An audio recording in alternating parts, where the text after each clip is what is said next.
Spartan God, what is up? You are first. What's good? What's good, bro? Give me a minute. You know the routine. I gotta tweet this out real quick.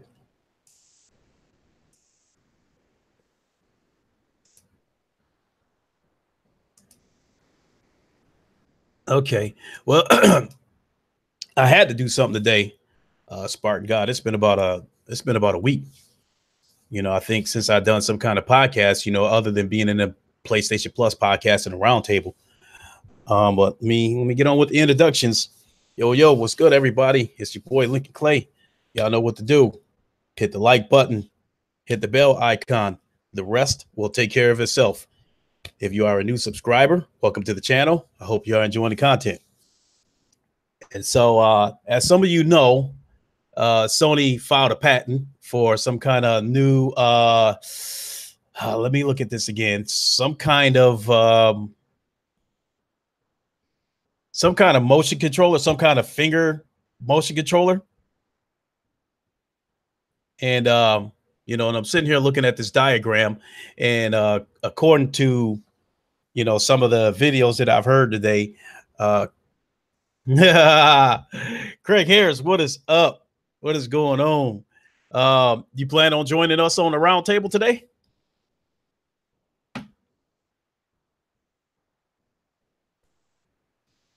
Iron Fist, what is up? I hope you guys can hear me. Hold on. You guys hear me? Okay.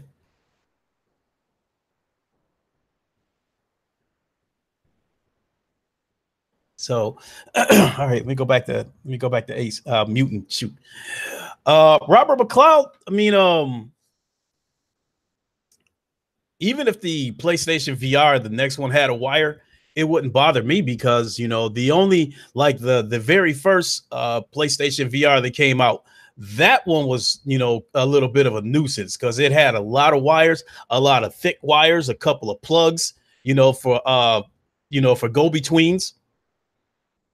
So that one was a little bit of a headache. But the latest iteration of the PlayStation VR only has one cord running from the headset to a box, and that cord is about as thick as an Ethernet cable. So for the most part, I don't really have that much of a problem navigating when I'm on the VR. So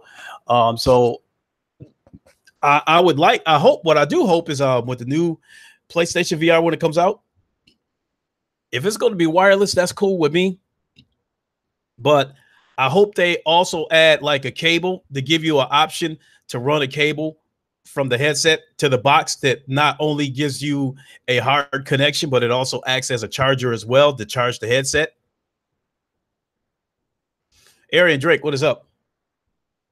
And so, as some of you know, Sony filed a couple of patents, and one of them is for, like I said, some kind of finger motion controller. I guess there's like sensors on the fingers, as well as a wrist. It looks like some kind of wristband that has cameras on it, that detects heat signatures and other things, amongst other things.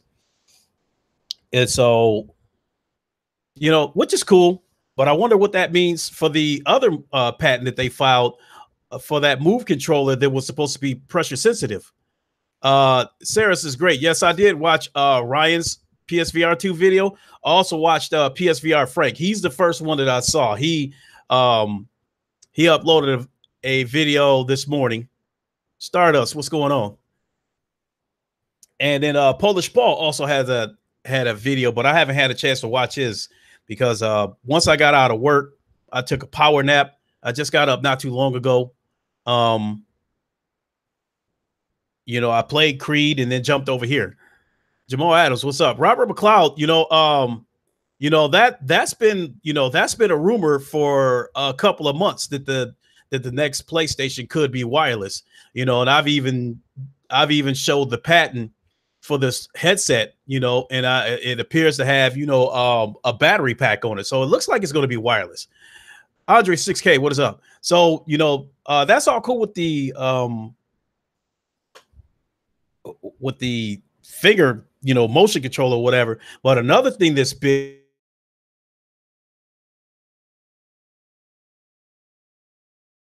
which will allow, so that must be this, that must be your evidence right there that this next VR is going to be wireless, because this local multiplayer system that Sony filed a patent for will basically allow you to connect more than one VR headset to your PS5. That's what it appears. So that will be, if you've got the room to do it without people knocking into each other and that kind of stuff, that'll be really cool with two VR headsets connected to one PlayStation. That would be really, really, really cool. That is something I would definitely like. I mean, right now, as it stands, I have an extra, PlayStation VR, and I was considering going and buy a PlayStation Slim so I could put it in the bedroom. But I have to, give that some thought, talk to my son, see if he wants to, do something like that, get another PlayStation, or I could have him bring his over here. We could play some Firewall under the same roof. That'd be cool. But what I want to talk about is what this stuff means. I mean, looks like Sony is definitely going all out, with this PlayStation VR, and I think that's that is great news to me, because I absolutely cannot wait for the next generation. When the PS5 comes out, I'm not really all that concerned about people talking about the 4K and 4K 60 or checkerboard 60, what have you. I mean, that'll all be cool, but my main focus is going to be on VR, and as Craig Harris said in one of his podcasts, that he said they already got games running at 240 frames per second on the next PlayStation VR. Now, I said that before, that tells me that the PlayStation VR is pretty much ready to go. They're probably just tweaking it. So my big concern going into the next generation is that they fix all the shortcomings of this current VR. I hope they have a better tracking system, because some games do drift. I'm not gonna lie, on the PlayStation VR, some games drift, but some of them have excellent tracking, like that Creed, for the most part, has decent tracking. You know, Astrobot, in terms of the control, is damn near flawless. So I hope that next generation they do one of two things. I hope they make some kind of gun controller for the next generation, or I hope they allow you to use your current aim controller and take that with you to the PS5. That would be huge right there. And I think if you want to, I think if you want to keep people, invested into the PlayStation VR ecosystem and get them primed and ready for the next generation, I would like to think that would be a smart move, to let people, connect their current VRs to the PS5. As far as visuals goes, it's not going to do anything to enhance your visuals, because what you see out of the current PlayStation VR is all about the hardware and the headset, and doesn't have anything to do with the console or any kind of updates or anything, from what I understand. But I think what will happen, if they allow you to carry over your VR to the PS5, I think what will happen is that you'll get better performance, being that you'll be dealing with a much more powerful console. So I think that would be huge. And I think that if you're going to, as far as what they're going to price this, new VR at, you know, everybody who pretty much has been following this is pretty much guessing that it's going to cost, $400 or $500. And I've said it before, if both the console and the PlayStation VR 2 is $500, then so be it. I'll be dropping that $1,000 day one, because I am definitely going to be invested into the, PlayStation VR 2 as well. But I think that if Sony's gonna price this new VR, I heard AMD and PS5, so sounds good to me. Yeah. Hey, hey, Robert McLeod, I'm not gonna act like I know about these processors and shit like that. I really don't. Um, but I'm just guessing that, you know, with all the reports that came out, focus is gonna, performance is gonna be a big focus for both Microsoft and Sony going into the next generation. But as I was saying about, about the launch price of the new VR when it does come out, I think that if Sony plans on pricing this thing at $500 at launch, I think that's all the more reason to allow people to carry over their current VRs over to the PS5. Because if they price it at $500, only the hardcore VR people like me are going to buy this thing day one. But I think if Sony were to launch it at $400, I think, I think they would probably get mediocre results. But I know I would be smoking crack by saying this. But if they were to launch the new headset at $300, that would be a slam dunk right there. I would be willing to bet that just about everybody who owns a PlayStation VR will make it a point to try to get the new VR. As soon as the opportunity presents itself in terms of their finances, or if anything's tying them up. So I doubt that it would happen, but boy, oh boy, oh boy, if they ever launch that thing at $300, that would be huge. But I'm thinking that because of the technology that they're putting into this thing, I'm also hearing, in addition to the stuff that I said, according to Ryan's video, I think there's going to be a feature that allows you to see the outside world through the headset. And there's also going to be a feature that allows you to bring the outside world into your headset and incorporate it into your gameplay. So I think that would be huge too. So you're talking about that stuff, local multiplayer, the finger controllers, the move controllers that I showed earlier this year. This thing being wireless, the rumors about it being possible 4K, all that stuff. I mean, that is a lot of technology going into that headset. So I hate to say it, it's probably going to be at least $400.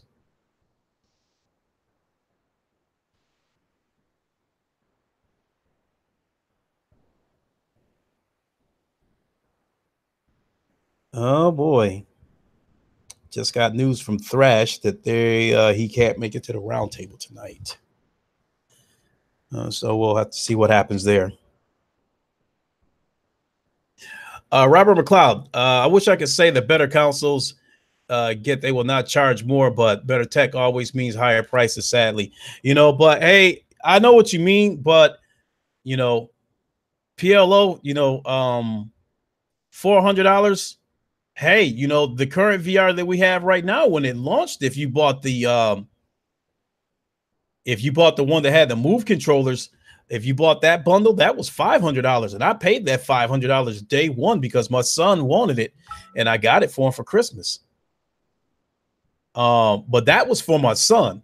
When I got that VR, I was not really that interested in it, but it grew on me over time. So with that being said, if it costs $500, I'm going to pay it.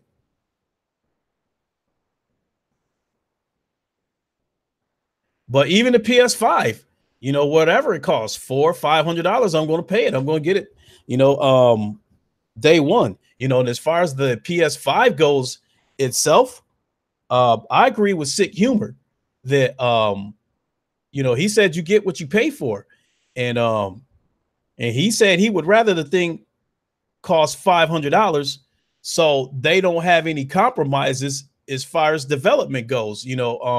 With developing the console, if they try to have a target price of 400, Robert Evans, what's up? What's going on, my friend? If they have a target price of $400, something is going to be sacrificed. There's going to be a compromise somewhere. There's going to be a trade-off. So it is what it is. If it's $400, so be it. I guess we'll have to cross that bridge when we get there. If it's $500, I guess hey, it's $100 more, but I guess I would feel a little bit better knowing that they put a lot of technology into it.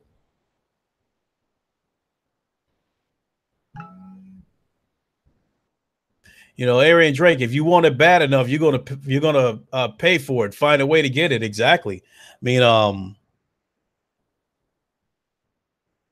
always keep money tucked away for a rainy day. Jorge, what's going on? What's going on, my friend? Um, always keep money tucked away for a rainy day. And all this overtime that I work, it allows me to have toys. All the toys that I have was bought basically on overtime money. My 40 hours is to pay the bills, and overtime is for my toys. PLO, for me, it's not a problem. For the marketability, expensive is usually not good, especially after having the established headset for cheaper. Robert Evans, sounds like Sony likes $399 sweet spot because PS3 was a bad move at $599. And then again, Robert McLeod, I'm regretting when consoles will cost $700 to $800 in the far future. Veratron, how you doing? I don't. Robert McLeod, I think this might be it. I think whatever Sony and Microsoft will charge for their traditional consoles will be it. Because, first of all, as far as Microsoft goes, I believe Scarlet is going to be their last console. I think that once this console comes out, Scarlet comes out, I think they're done. They are getting out of the console business and basically just going to be a third-party developer. But I think they're going to try to mislead everybody into thinking that the console itself is still important and that they're still supporting the console. But for the most part, most of their efforts will go into this cloud gaming and these subscriptions. As far as Sony goes, I think that I hate to admit it, but if this cloud gaming takes off, I think Sony will get on board with the PS6. So I don't think there's going to be any $700-800 consoles in the future. Robert Evers, $450 is the most they can go without angering the community. I agree, but when a console launches, regardless of the price, the first wave of people are the ones that want it bad enough, like me, that will pay for it. And I'm sure they're taking that into consideration when they come up with a launch price. So I'm sure that, if Sony launches the PS5 at $500, I'm sure they'll do it knowing that people just like me are going to be the first ones in line to get it. And then I don't know. I guess how fast they drop the price depends on how the console does. Because keep in mind, when the PS3 launched at $600 and it angered the community and the things got out of the block slow, Sony wasted no time in making the adjustments to try to make the PS3 affordable. Because I think it was when the PS3 launched, they had two of them. They had I think they had the 60 gig for $600 and they had the 20 gig for $500. I think it wasn't even a year later before they came out with like a 40 gig one that was $400. And I think that was the first PlayStation that I bought. And but yeah, Sony had to make those maneuvers, and I believe they took some things out to make it affordable. But yeah, it wasn't even a year later before it came down to like $400, and then it just kept dropping and dropping after that. PLO, without a doubt, 400 is a sweet spot.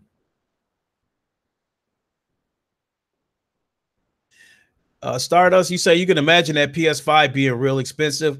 See, here's the thing, though.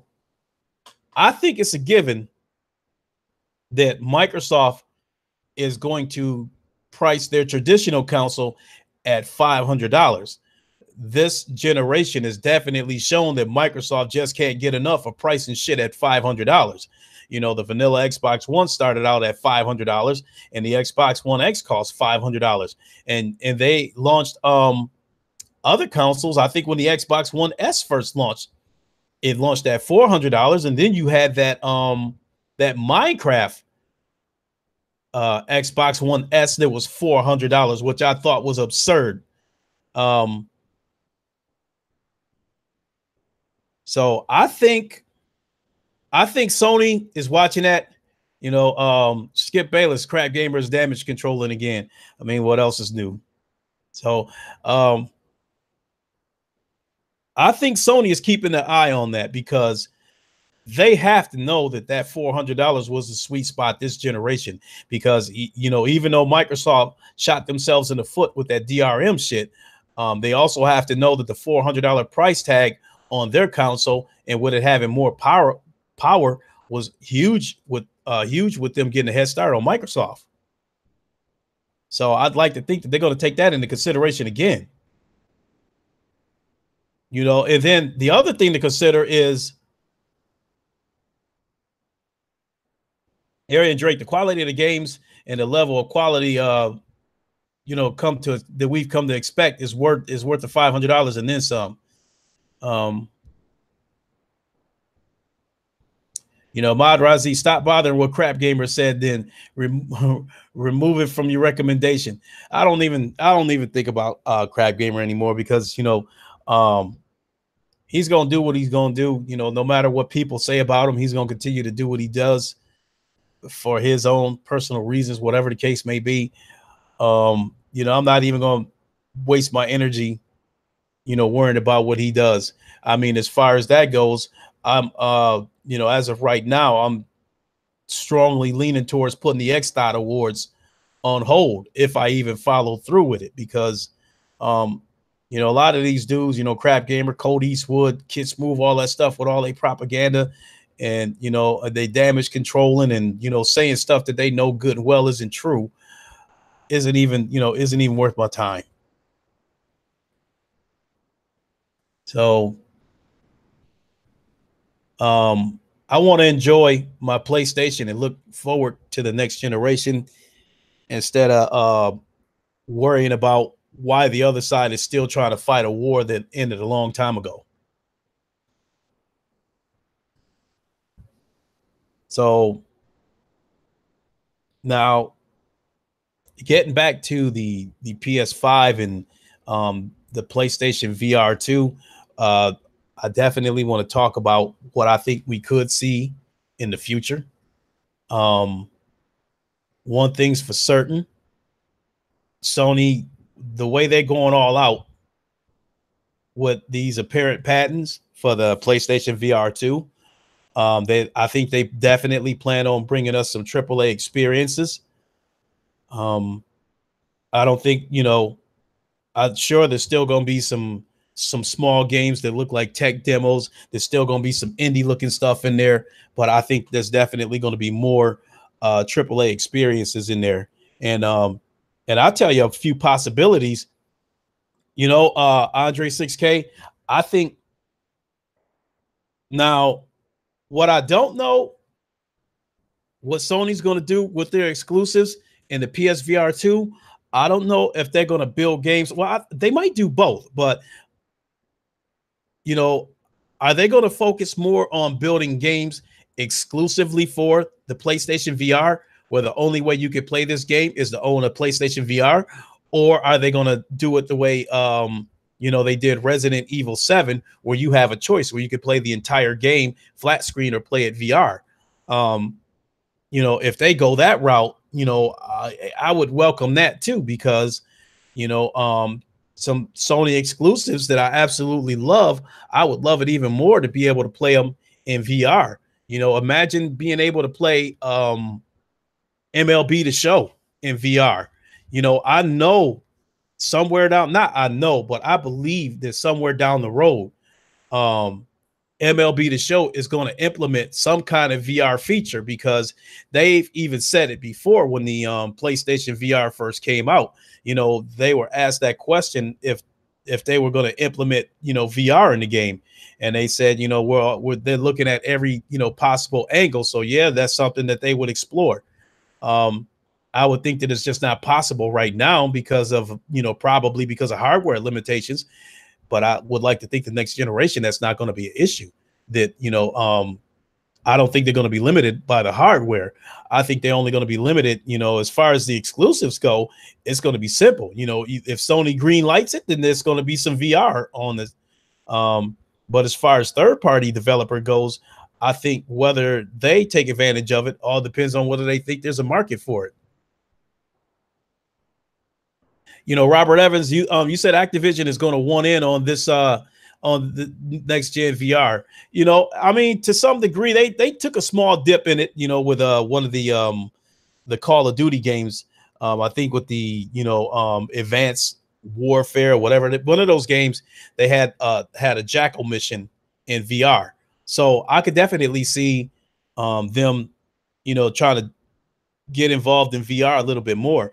And not only that, you bring up a good point, Robert Evans, that I would like to think that Sony will give these AAA publishers, third-party AAA publishers, more incentive to get involved in VR to make it a more attractive option. So, I hope that Sony would, I don't know, cut them a break, whatever, and for royalties or something like that, if they, make their games VR compatible. Because I would, imagine being able to play, Madden in VR. Ever notice how PlayStation has been the king of gaming since the PS1? Yeah. I mean, they got a dynasty. The Messiah has granted me an audience with his blue robe of truth. I know. I don't know. I just got a message over Twitter about 15 minutes ago that Thrash isn't going to be able to make it to the round table tonight. So I don't know if that means we're going to have a round table or not. As much as I'd like to host it, I can't because, I got to be in bed. I got to be at work at 5 a.m. So I definitely want to be able to get some VR time in before I go to bed.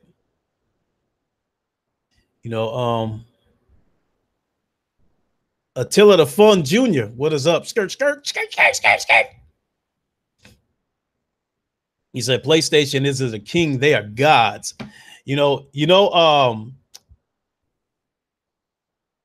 PlayStation is the New England Patriots of gaming. They got a dynasty.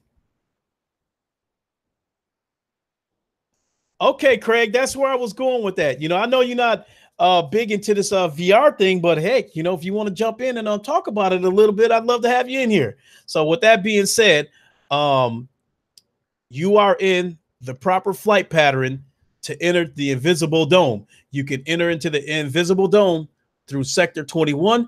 My guards will be there to await you. Stand by for the link.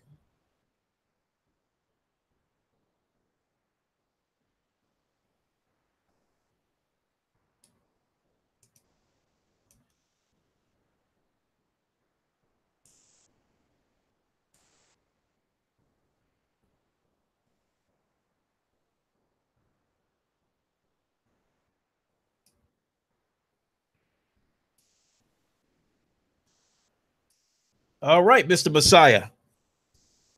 The link has been transmitted. The one named Shadow, Nintendo did VR back in the 90s, but it failed for them. Hey, the same way that online gaming failed for Sega with the Dreamcast. Gamers just wasn't ready for it yet. Same thing with the VR, and I think one of the things about trying something new. When you try something new that hasn't been done before, I think a lot of times it could be very expensive to implement that. Like when VR came to like the PC right now, if it wasn't for Sony, VR would still be a very expensive hobby rather. you would need to sink about, from what I understand, you would need to sink about $1,000 into a rig strong enough to push, the Oculus and Vive headsets. I don't know what Oculus and Vive cost right now, but I know at the time that the PlayStation VR launched, Oculus and Vive cost, $600 and $700 respectively. So you looking at $1,700 to play virtually the same games that you see on the PlayStation VR. And that's a little too much for me to drop $1,700 to play, these $5, $10, $20 games. For me to drop that kind of money, I'll, damn near every game I play better be a AAA experience. And now that Sony has gotten involved in that, and they are the market leader in VR, and they said they're going to bring us bigger and better experiences, they're going to give us that kind of experience, I think, at an affordable cost. Saris is great. Has anybody wondered why Microsoft created the Xbox in the first place? Is because of PlayStation's great success. Just go watch, from what I heard, Saris, Microsoft had approached Sony about online gaming, and Sony turned them down. So from what I had heard, Microsoft created the Xbox with the intentions of showing that, online gaming can fly, and to try to destroy Sony, for basically, turning their nose up about online gaming. So even though Bill Gates is long gone from Microsoft, I had wondered if, the shit that's been going on between Microsoft and Sony all these years has it going on this long because of Microsoft, being obsessed with trying to beat Sony. Attila the Fun Jr., I am getting a PSVR in 3 weeks. I saved my money up for it. I have this game store near me, and they sell stuff for cheap. I'm getting like new PSVR for $210 with camera, headset, game, and controller. Hey, that's a pretty damn good deal.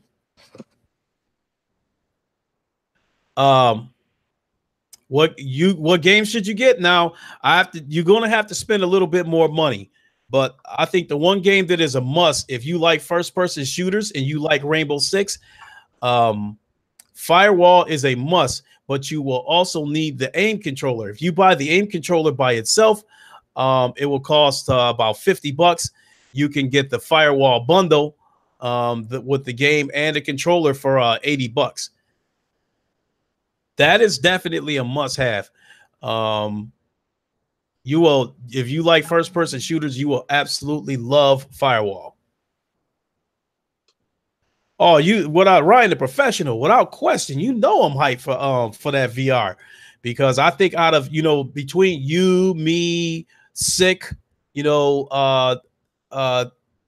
Thrash, Craig, the rest of us, I'm probably the biggest voice, for VR, because and the thing about it was I didn't start out that way. I damn near sold the VR when I first got it, because I got it for myself for Christmas and he wasn't playing it. And so I was damn near about to sell it, but I said, let me give it a chance. And I stuck it out, and, Sony started to deliver on these games. It's it's a very enjoyable experience. And I'm so glad I hung in there. And I'm absolutely excited for the next generation. I said it before in my last podcast, hurry up, Sony, and take my money. My guards have alerted me that we have a visitor, Mr. Harris. How are you? What's going on, man? What's happening? Not much. Let me see here. Let me turn my headset up. Okay, so you want to shout yourself out to the crowd? Oh, yes. It is the Xbox King, the Messiah in the house. How's everybody doing tonight? Cool. I'm doing pretty good, man. And Ryan the Professional, I did see your video at work today. That was a pretty good video. You did steal a little bit of my shine talking about the VR. Hey, but it was a good video though, man. I really like that video. Good work. So what's going on with the Messiah and the blue robe of truth? Well, just settling down, getting ready for to do the trick or treating. And with all the little kids coming to the door, so with the candy and all, I think I'm gonna say trick this time. I'm not. I've always say they always say trick or treat, and everybody just gives them food. I'm gonna say okay, trick. So Okay. Craig, even though you don't have a PlayStation VR, no, but actually you are the perfect person to talk to about VR okay. because being that you don't have one, and we're nearing the end of the generation, if you ever thought about buying a VR, it kind of puts you at the crossroads right now. I mean, are you opting to wait until the current VR gets cheaper, or are you thinking about waiting until next generation? It'll be next gen. For the simple fact that I'm coming around the mountain on that on the PC. I've got one more of my Infinity Stones to buy, and then I'll have the world's most powerful PC at my fingertips. So what's going on, Ryan, the professional? Oh, well, thank you. So can I do a shameless plug here, Lincoln, real fast? Whatever that is, sure. Go ahead. I hope if nobody is super busy on Friday night, which I don't, I'm an old man, so I'm just not busy on Friday nights. But myself and Vieratron's going to be the first guest on Craig's Creepy Corner, and she's going to come on and tell some ghost stories. So everybody, that'll be set up. When she gives me a time, I know she's in a different time zone. But Viera, I know you're in the chat right now. Just give me a time, and if I'm not dead or in jail, we'll set it up and do it Friday. Just let me know, and I do appreciate it. So that was my shameless plug. So, all right, I will have to keep an eye out for that and listen to some creepy stories. Which that'll be cool. Yeah, it's something different to do on the podcast. Yeah, without a doubt. And get into the spirit too. Yeah, literally. She can talk about the spirits, and I'll be having my distilled spirit when she's telling you all the story. I think it was about 3 years ago. I was Captain America for Halloween. Oh, and, cool. A lot of these costumes these days, these superhero costumes, they have the padded muscles and stuff. And so I bought one of those costumes, and I was already, 225 at the time that I bought that costume. And that costume was so tight on me, I could see that the costume was made for somebody that weighed about 150 pounds. And so, I had a problem fitting into the costume. But boy, oh boy, oh boy, that them padded arms made me look like I had like 22-inch arms. So yeah, I mean, I get dressed up for Halloween sometimes. I've gotten dressed up as a Detroit Tiger a few times. I have Detroit Tigers jerseys, baseball pants. I thought I passed by a costume shop. I can't remember where it was at, but I saw a Black Panther costume in the window, and this looks like, an authentic costume that looked like it was in the movie. And if I ever remember where it's at and I go back and find it, I am going to rent that costume, because sometimes even as a grown man, Halloween still brings out the kid in us sometimes. And that so far is, at least through Halloween Express, that's the #1 costume. Not mask. The Scream mask is still the #1 mask, and then the Michael Myers mask with the Halloween movie that just, I don't know why, but people went and saw Halloween. But at the end of the day, that mask is, I think, the #1 mask. But the Black Panther costume is the #1 costume. Mm-hmm. Hey, Ryan. Oh yeah, for sure. Hey Ryan, if I was gonna go and be an old school cat for Halloween, I would be Leonard Washington from the Dave Chappelle show. With that nappy ass afro and the cigarette hanging out of my mouth, and just look at everybody and tell them you must be the goddamn devil. So I've put a lot of stock into your podcast when you broke down the latest stuff that Luwafa gave you on the PlayStation 5 as well as the PlayStation VR. And you said that the VR was running they had games running at 240 frames per second. What I took that as is that the VR for the most part is done or just about done. And I'm assuming that they're just tweaking it right now. Yeah. So their whole system's pretty much pretty much done. But yeah, the VR is and that doesn't mean every game will be that way, but if they want to cure motion sickness, that cures it. Now, for the most part, because a lot of those VRs have been returned, not because they're trash, but just people got sick. And and just like there's video games, people can't play games because of people have seizures. Not it's a small percentage, but yeah, I think it's great that it's good seeing the information being verified now through multiple sources. That shout out to Lou Wafa who gave that information out a couple of weeks ago. So that's it was kind of people kind of already knew that Sony they've really invested. And if you didn't know this is VR news. Oculus, I think one of the executives left the company or is leaving the company at the end of the year, so they're not going to do an Oculus 2. So Sony's VR will become the number one. It will be the standard VR once this new version of it comes out. Even if Oculus had planned on doing an Oculus 2, unless they made something like super cheap, I expect Sony to lead the VR market again. I mean, as it stands right now with over 3 million headsets sold, I think they still have more headsets sold than Oculus and Vive combined. And a lot of that is because they give you an affordable option and they give you a plug and play option by basically plugging it into the PlayStation and go. Whereas, if Sony hadn't come along, I don't know if VR would have survived because, as I was saying before you joined us, having to spend $1,000 to build a PC to be able to push it, and then having to pay anywhere from $400 to $700 for a headset makes that a very expensive hobby.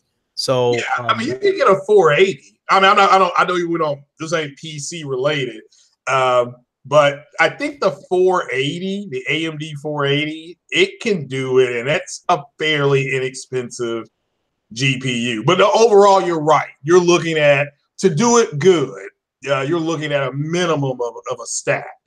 So I understand exactly what you're saying. So yeah. So I mean, like right now, if the moon is in proper alignment and you catch a PS4 on sale and you catch the PlayStation VR on sale, you can have the console as well as the peripheral for $400 and you're gone. Yeah. I mean, again, it's totally up to everybody at this point. The VR is successful. It's a peripheral device.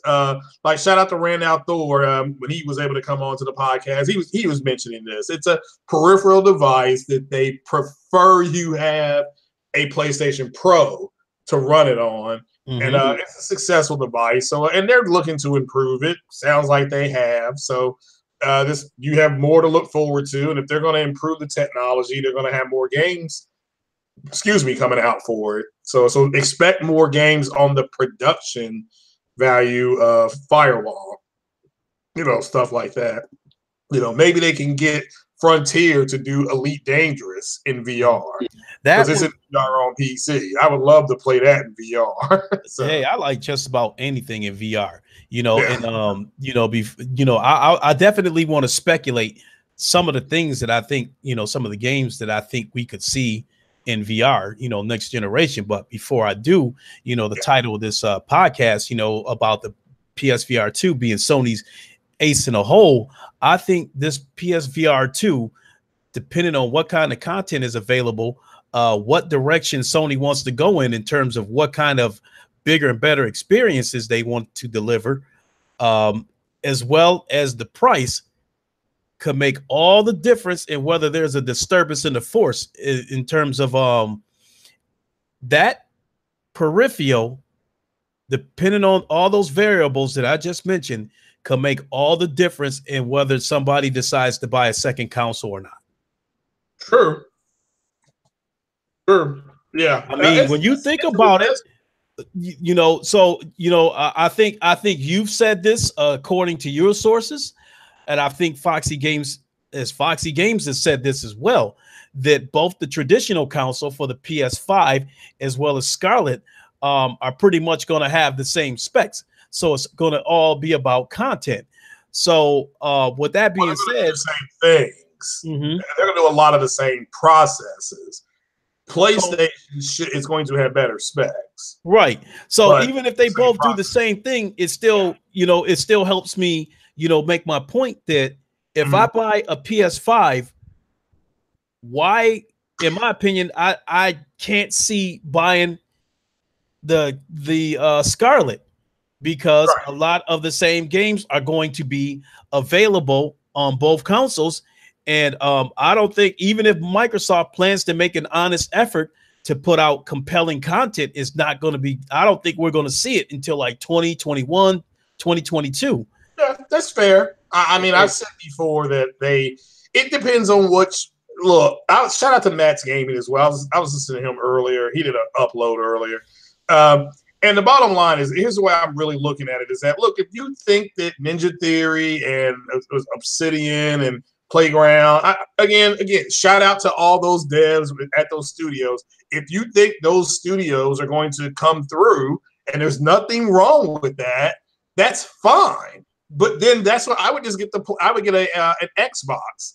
That's what I would get, because if you're a fan of what Obsidian has done in the past with the Fallout, New Vegas, and I think they did Knights of the Old Republic 2, then go ahead and rock with them. Ninja Theory, they've had some good stuff out as well, So shout out to them, and I would just get the Xbox. At the end of the day, the PlayStation, the Naughty Dog, and that's what you want to rock out with, Sucker Punch.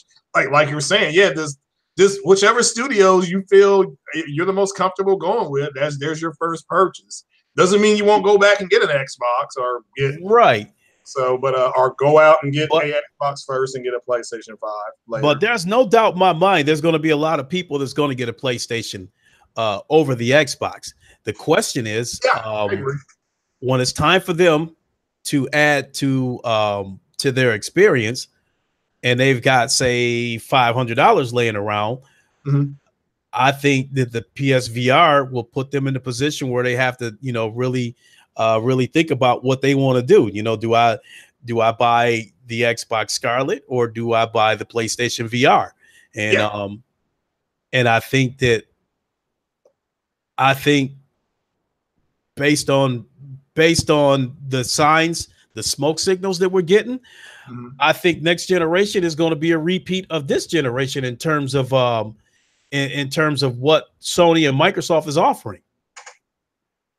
Yeah, I mean, and again, I wouldn't doubt that. I mean, as far as if I was a betting man, and I'm not, that's what I would lay my money at. I would push my chips into the center of the table on that. There's just no reason. And again, will Microsoft be in better position next gen to compete? We won't know until next generation gets here. They should be, based on paper, they are. But whether these games come out, whether they play well, whether they're good games, I mean, graphically, I'm sure they'll look fine. Will they be compelling games? Will they give us compelling story content, things like that? Just have to wait and see. We know Sony's going to do that, because Sony has said publicly, we're doubling down on these type of games. Mm-hmm. So they said and speaking of which, and that's a good point, because if you listen, to do it, to take a page out of your book, if you listen carefully to what both Microsoft and Sony is saying, Sony has said they're doubling down on first party games, and they're doubling down on PlayStation VR. So we know we can expect more of the same coming from Sony. Microsoft hasn't necessarily told us in terms of what kind of content they're going to deliver. They haven't told us what they're going to deliver. All they've been telling us is that we've been buying studios, and we want a situation where you can play, Halo on any device. They haven't really told us what kind of content they plan on delivering us. With that being said, I'm not sold that they're going to go very far out of their way to try to deliver a lot of single player content. I think about 95% of their content is going to be service-based multiplayer. And I think there's just going to be, just enough single player games out there to keep the Xbox community from crying. Yeah, I mean, I think, look, Fable, we should get that. The first three Fables were single player games. Maybe a Splinter Cell game, which would be multi-plat, but who knows? Maybe Microsoft works out some kind of deal. So that is a single player game. At least it used to be. I mean, I don't know if they're going to change it or not. So I hope they don't. But I don't know if they plan to implement some kind of multiplayer in that. But you know, the big picture, the big you know, the big thing that I take away from the Fable situation is that if Horizon Zero Dawn didn't garner the success that it did, we wouldn't be hearing anything about a Fable. Possibly, yeah. It would have stayed dead, and we wouldn't hear anything about a Fable.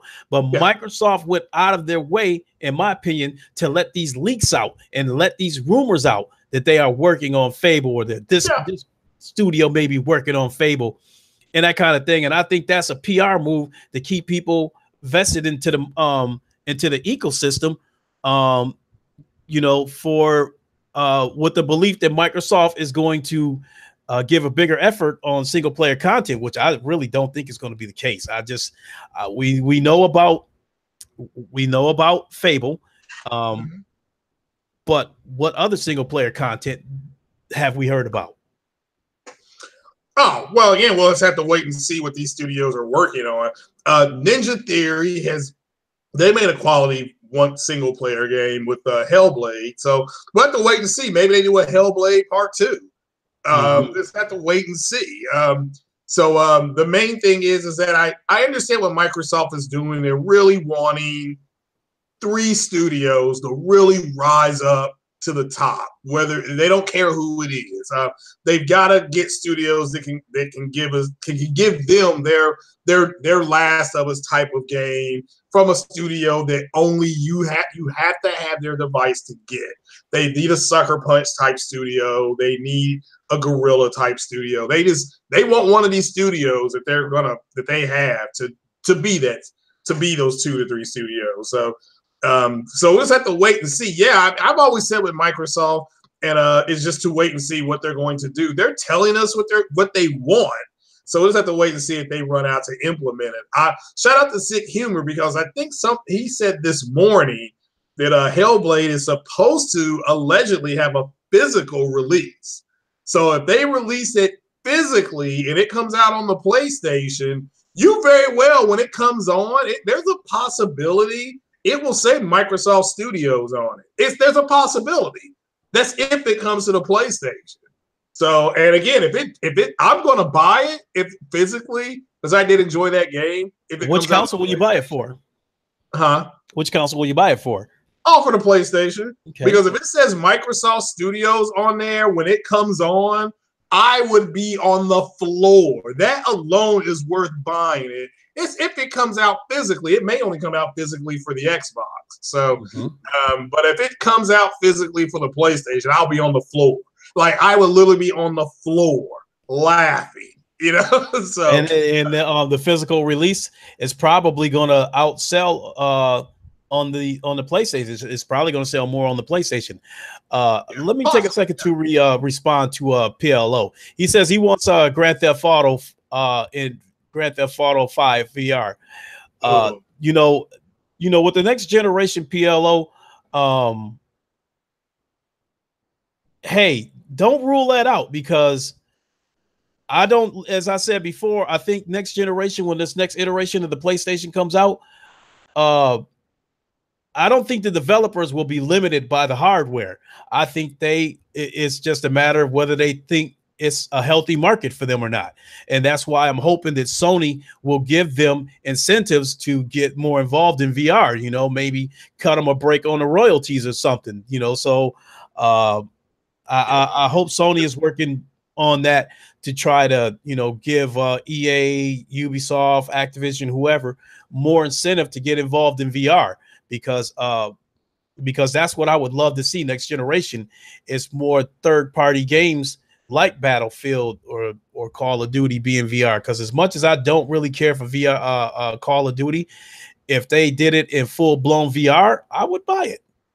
Yeah, I think they're waiting on it to get it to about 4.5 to 5 million before they can really knock on some doors to major third party studios and say, hey, look, would you be willing to do this in VR? So, I mean, I'm hoping that I hope some of the more mainstream games, because Hellblade allegedly was going to be in VR, but, Ninja Theory got bought by Microsoft. So they canceled the VR. Oh, that would have definitely been a purchase for me. Yeah, but at the same time, rumor. Yeah, it's not being confirmed. If Hellblade gets a physical release and it comes to the PlayStation, then who knows? I wouldn't rule out. It not coming to VR. Yeah, and again, it's a rumor that it's going to be a physical release.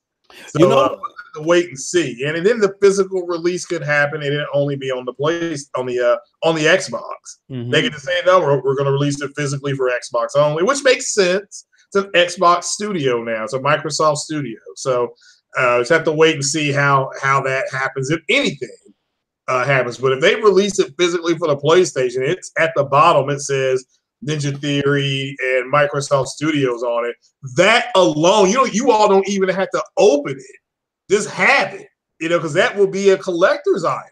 Be like, this is the first game made by Microsoft. It's a first-party Microsoft studio that they have their game on PlayStation. We'll just have to wait and see what they do. In keeping with the VR, subject. I want to speculate a little bit.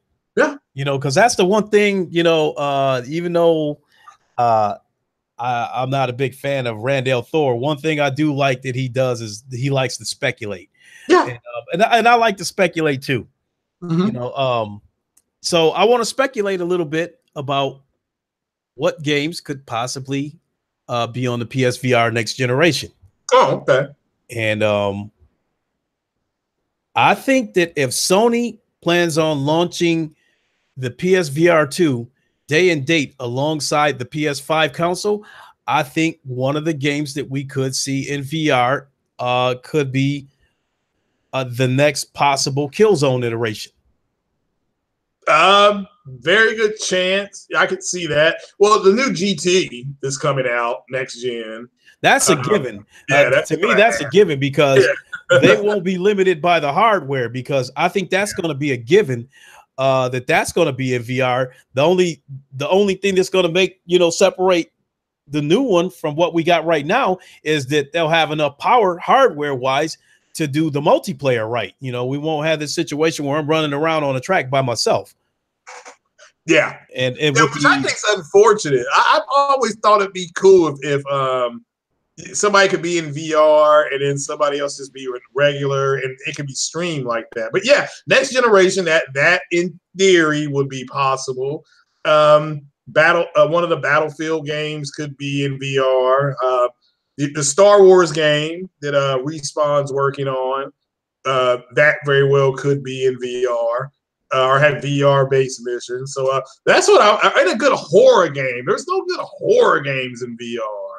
Mm-hmm. There's a ton of horror games, but I can't really tell you whether they're good or not, because I'm not gonna lie, I've been a little bit of a pussy and ain't really been messing around that much with the VR games, the horror games that much, because it is so tense. You hear all these doors creaking and all kinds of crazy noises, like people running behind you and stuff, and like you go into a room and you open that door, you gotta look around before you go in there. It's just like, it's really tense. And and I'm not a big fan of jump scares, so no, I don't really know. I played some Resident Evil, and that creeped me out a little bit, but yeah, I heard that. I heard that's pretty good in VR. So. Another game that I think we could see in VR next generation, as much as they've made me upset, I think we could very well see Fallout 76 in VR next generation. Yeah, possibly. Or a Fallout game, yeah. Because especially see, I think, because look at what they did with Skyrim VR. They took a game, an old game, It was pretty much dead, because its time came and went, and they extended the life of that game by redoing it in VR. Yeah, With that being said, that's one of my favorite games ever. Mm-hmm. And I think that because of that scenario, that we very well could see Fallout 76 in VR next generation. I think it's possible that Bethesda may wait until sales of Fallout drop off, especially when we're into the next generation. You know, um, you know, Fallout 76 may be pretty much dead, but they could definitely extend the life of the game by redoing it in VR. And with the tools that they would have at their disposal, I think they could make it a great experience, as much as I don't like them. Yeah. Well, yeah, and somebody said Fallout's going to launch broken. Yeah, you're right. I mean, it's that's all the more supports my theory that we could see Fallout 76 in VR, because they probably invested a lot of money into this game. And if it flops, they're going to definitely look for ways to try to get their money back by trying to find different ways to reach out in different directions with this game. And VR will definitely be one of those directions that they could reach out in, and it would definitely, they would definitely be in a situation like they're doing right now with Skyrim VR, because this game, Skyrim, is a $20 game, but because they brought it to VR, they, for the few people that have bought it, they're getting away with charging $60 for it. I agree. Yeah, I mean, I don't disagree with that. And I like Skyrim. I liked Oblivion a little more. I thought Oblivion's missions, the way the mission base was set up, was better.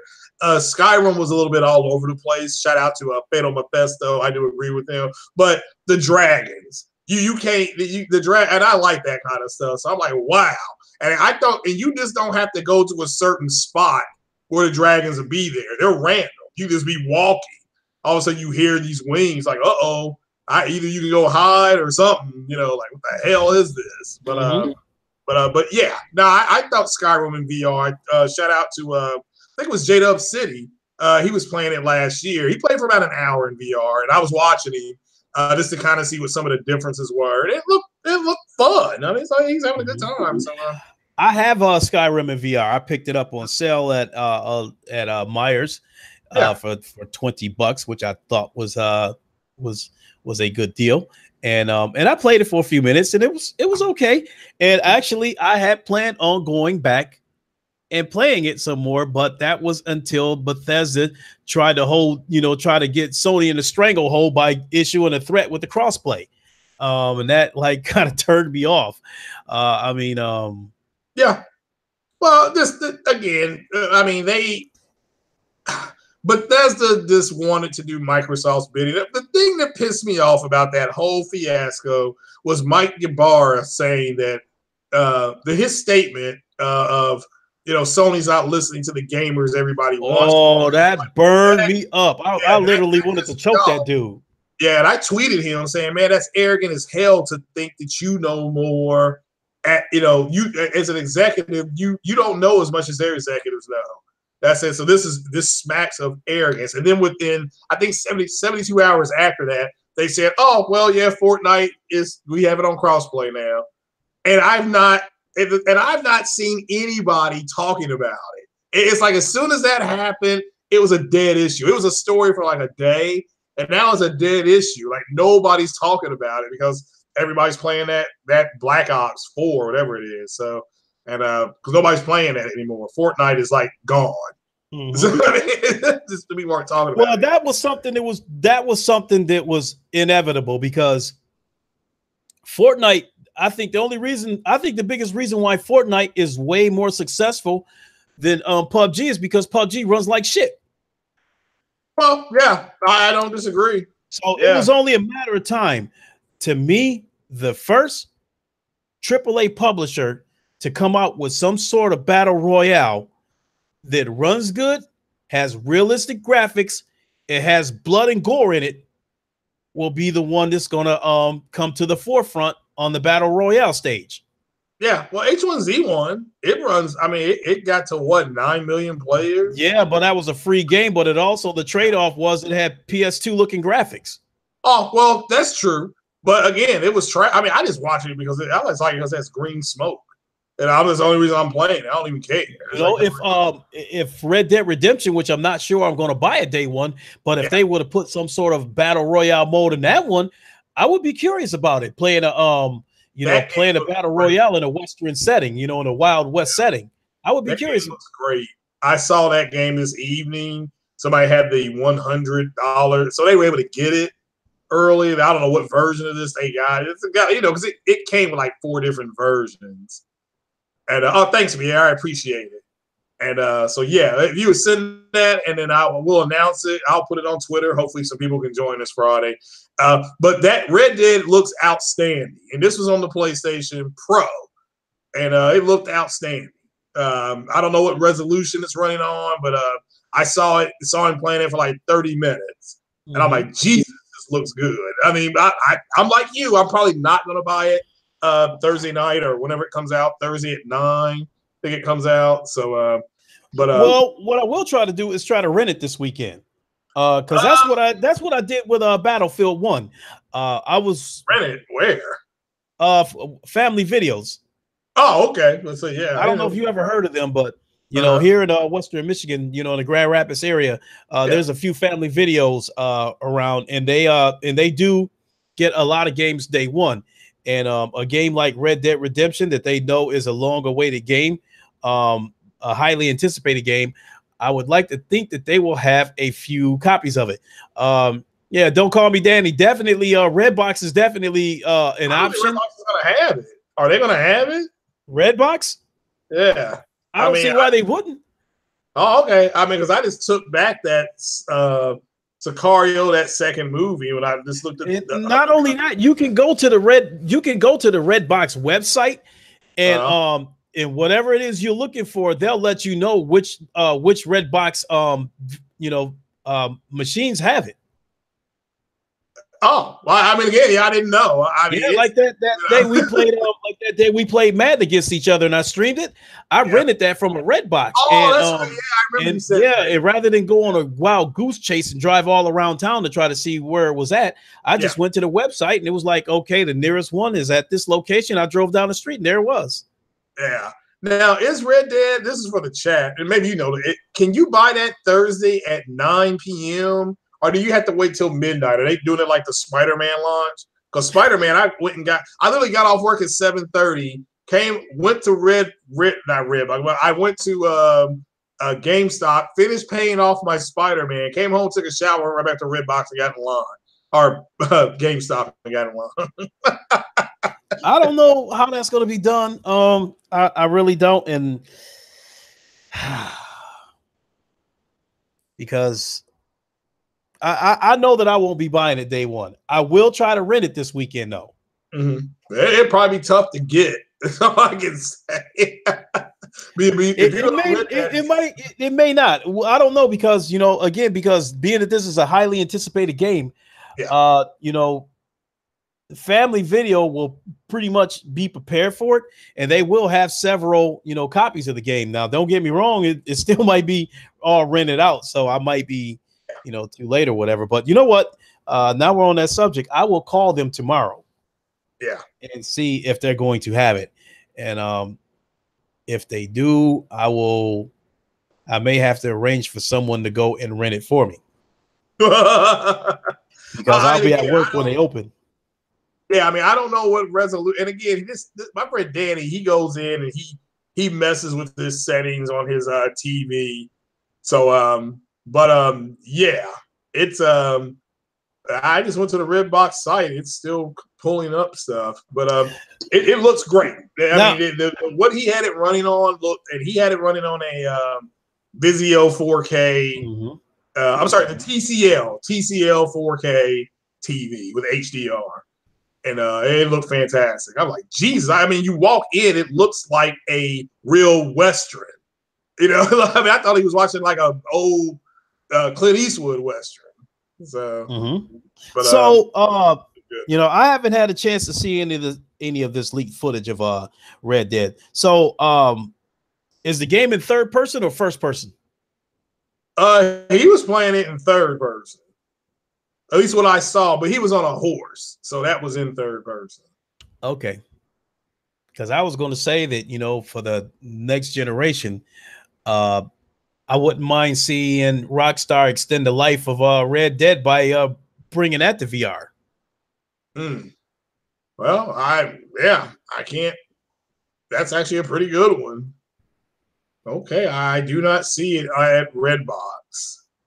1 second. Hey, Diver, I see you trying to sneak that shit in. You fat turkey knuckle eating motherfucker, you. Anyway, what's up, Diver? What's going on, man? So another game that I would like to speculate that could have VR compatibility next generation is MLB The Show. Oh, yeah, that would be cool. Because that question was posed to the developers about a year ago if they had any plans to implement VR into the game, and they said that they would definitely explore all angles, and VR was definitely something that they were looking into. So I don't think it was possible to do it because of hardware limitations, but I would like to think that they won't be limited by the hardware next generation. So, and being that they are a first person studio for a first party studio for Sony, I think whether we see it or not all depends on whether Sony green lights it or not. Good point. And that would be a good, any sports game, even Madden to a certain extent, even if it's just a quarterback view in VR, that would be a different way to enjoy the game. So I'll have to wait and see. There's definitely the more power that they have to put behind it. We'll have to wait and kind of see where they end up. So, but yeah, I'm excited about it. I'm glad that they are doing it. It's not like they're pulling back. Sucks if you were an early adopter, but that's that's part of the drawback of early adopting is once the technology improves, then what does that person do? So, but with that said, you get to enjoy it first. So yeah, definitely. And even if the new iteration of the VR might be a little bit buggy, I still think that it's going to far outperform what we are getting right now. Yeah, and I agree with that. Yeah, that much I do agree with.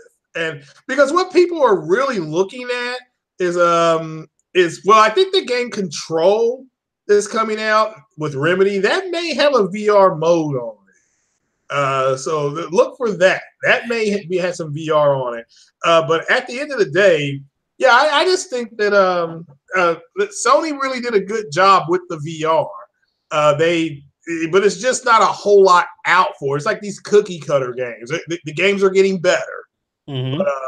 But at the end of the day, they're going to have to. I think maybe everything, especially peripherals, are going to get off to a slow start. Look, did not Kinect get off to a slow start? Kinect, it did. That's a good point. Yeah, it did. It ended up selling pretty well. Yeah, it did, but I don't think it was a huge explosion when it first came on the scene, though. Yeah, I agree with that. Yeah. I mean, I'm not denying it.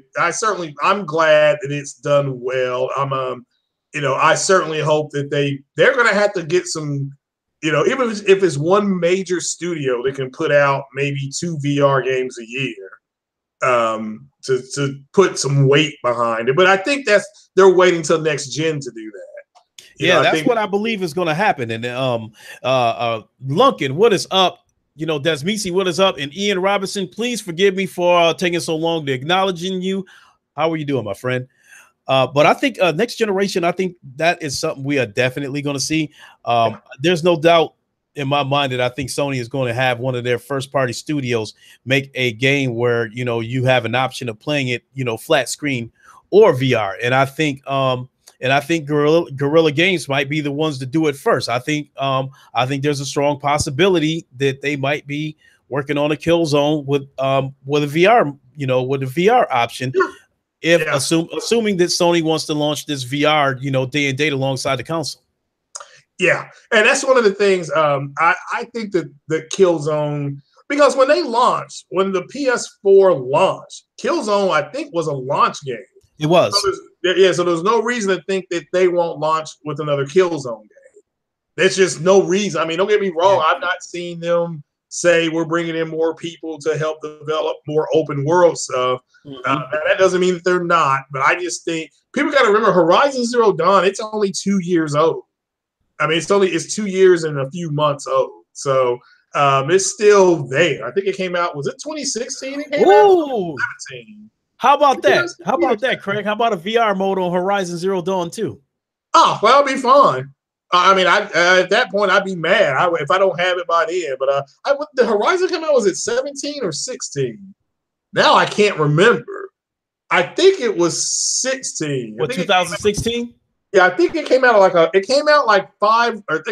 3 weeks after Mass Effect Andromeda. Because I know that the PlayStation Pro launched in November of 2016. The PlayStation VR launched October 13th, 2016, and I know that the PS4 Pro launched in November 2019. So, I'm guessing that Horizon Zero Dawn either launched in December of 2016 or early 2017. Yeah, no, I think it came out mid-17. It was like March or April. Because it came out after Mass Effect Andromeda. That was the game that raised the bar in terms of graphics. Exactly. And I think that was the game that I saw. I think that was the first game that I saw in HDR because I bought a 4K TV in preparation for the PlayStation Pro, but it didn't have HDR. I didn't know anything about HDR. I thought it was something that was standard, that was baked into all 4K TVs. And then after I realized that it wasn't, and I had to get a TV with HDR, I had to get rid of that Vizio. Yeah, no, yeah, and a lot of people got burned. The first generation of 4K TV, and then you had HDR that was only 8-bit. Because that's I got that Samsung 6300 TV, and it had HDR, but it had 8-bit. And then when I went back and I played Mass Effect Andromeda with that, with full HDR, I'm like, I ain't gonna lie, this is a great looking game. Then I said, well, I got to do it for Horizon Zero Dawn, and I did it for that. I'm like, man, this looks phenomenal. So, but yeah, Horizon, and it was 17, so that game is just a year old, and so they're not gonna automatically just throw in and start making another one. Hey, I don't think it would happen, but I'm just throwing this thought out there. How about the next God of War having some kind of VR mode? Yeah, again, that'll be fine. Yeah, I mean, hopefully one of their first party studios really adopts it. And even a Demolition Derby, I don't know if you remember Destruction Derby on the PS2, or was it PS1? I remember the name, but I never played it. As far as those kind of games, Twisted Metal was my game. Yeah. I think it was out around the same. It was all out around the same time. But they've something like that in VR would be cool. Yeah, something like that would be easy. I mean, because something like that, they could do it right now. I think that. I think the hardware's strong enough for them to do something like that right now. I think in terms of the destruction, that part of the game would be limited because I think that's like Firewall, for instance. I think the Impatient Fire, what's up? I think they sacrificed detail in order to make this game run right. You see explosions and stuff like that, and it's there's no destruction in that game, but it's still a fun game no less. Yeah. No, I mean, the games back in the day, they had to be fun and engaging. That's why I'm still a big fan of the first two Siphon filters. Now, I never played Siphon Filter 3. I think by that point, I had switched over to Xbox. I was just tired of, somebody said they want a Jedi lightsaber doing VR. Oh, that would be cool. That would be different. I think that's been done, though. I think there's already, I don't know if that's I don't know if it's Oculus that may have that already.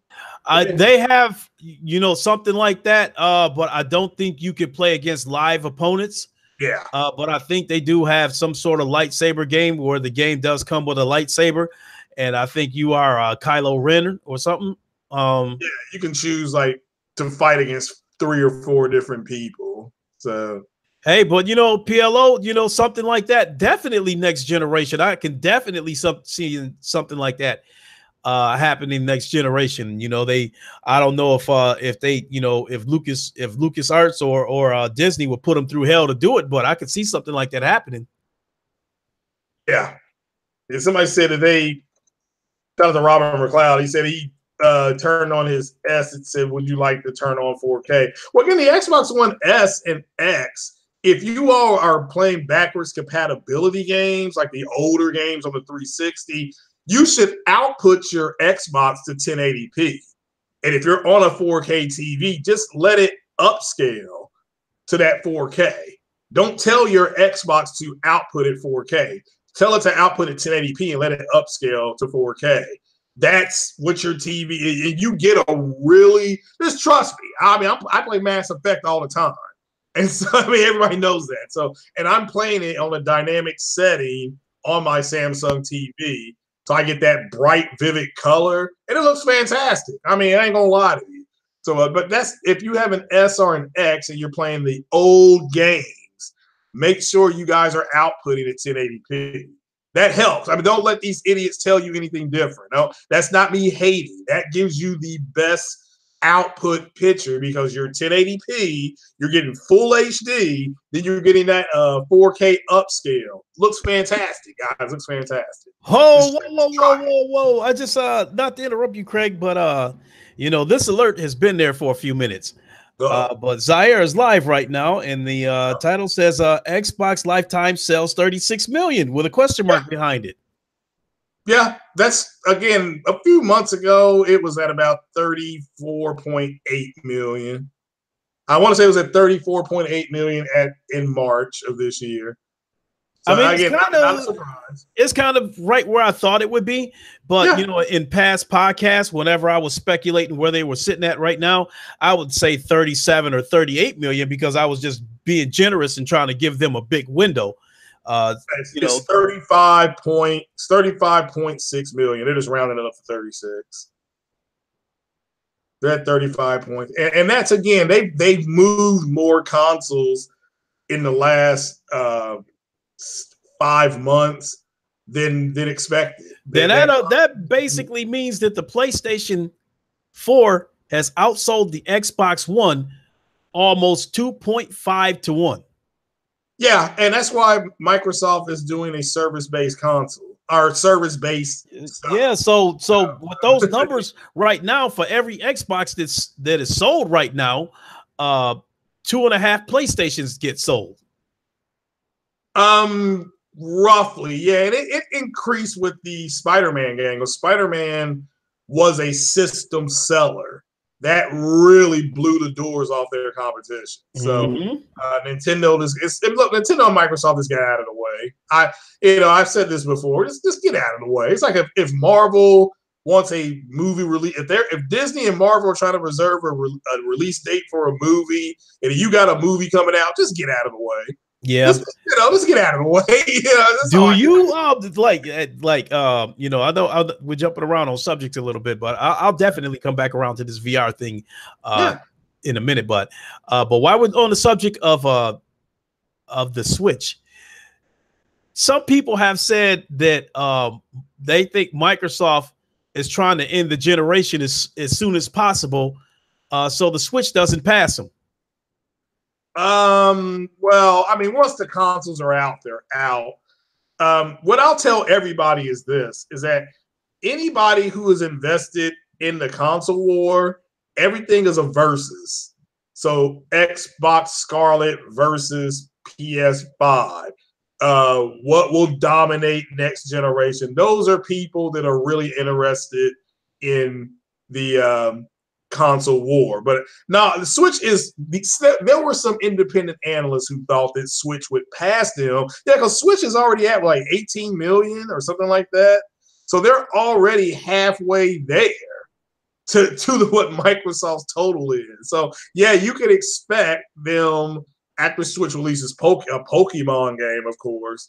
Once that happens, it's Katie bar the door. You have people getting hit by cars playing that Pokemon game. So, yeah, that thing's going to really, really sell. It's going to sell well at Christmas as well. I have an interesting Microsoft question for you. Yeah. Now, according to Foxy Games, I guess next generation, Microsoft, I guess, still plans on somewhat supporting the Xbox One S. Yeah. But according to Foxy, not every game will be supported. Not every next gen game will be supported on the Xbox One S. And if it is supported, he said it's going to be a massive downgrade. It's going to be a serious downgrade, like bare bones, stripped to the bone. And he said that the downgrade could be so bad that developers may not even waste their time trying to water the game down for the Xbox One S, because it may look so terrible that it could damage their reputation as well. If something like that turns out to be true, that there's only going to be limited support for the Xbox One S going into the next generation, what do you think that would mean for the ecosystem? Well, I think it's a mistake. The Xbox One S is the biggest selling Xbox. I mean, that's what the X is not. I mean, it's not. I mean, it's just not. That's why I think with this MPD that came out, there were people, giving themselves a chub because the X did outsell the S. I think it's two out of the last 3 months, the X has outsold the S. So they're hoping, what Microsoft is hoping is to see a trend where more people are buying the X. That way they can, which I think is bad, because I've got an S. I know Foxy Games, he has an S. Most of the people that I know that own Xboxes have an S. They don't have the X. So, but that really corrupts their ecosystem if the biggest selling console is not being supported, like, at all. Like, no support. That's trash.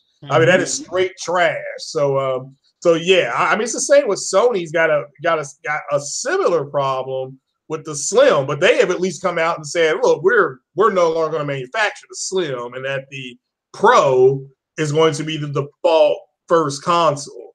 Not now, not next year, but coming up in the next 30 months. So yeah, the Coon saying that X gonna give it to you.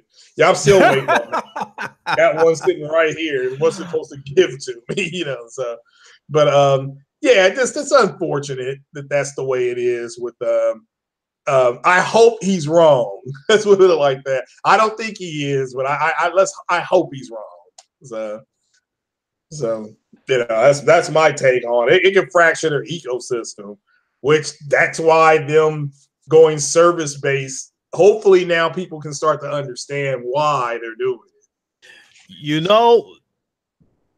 And this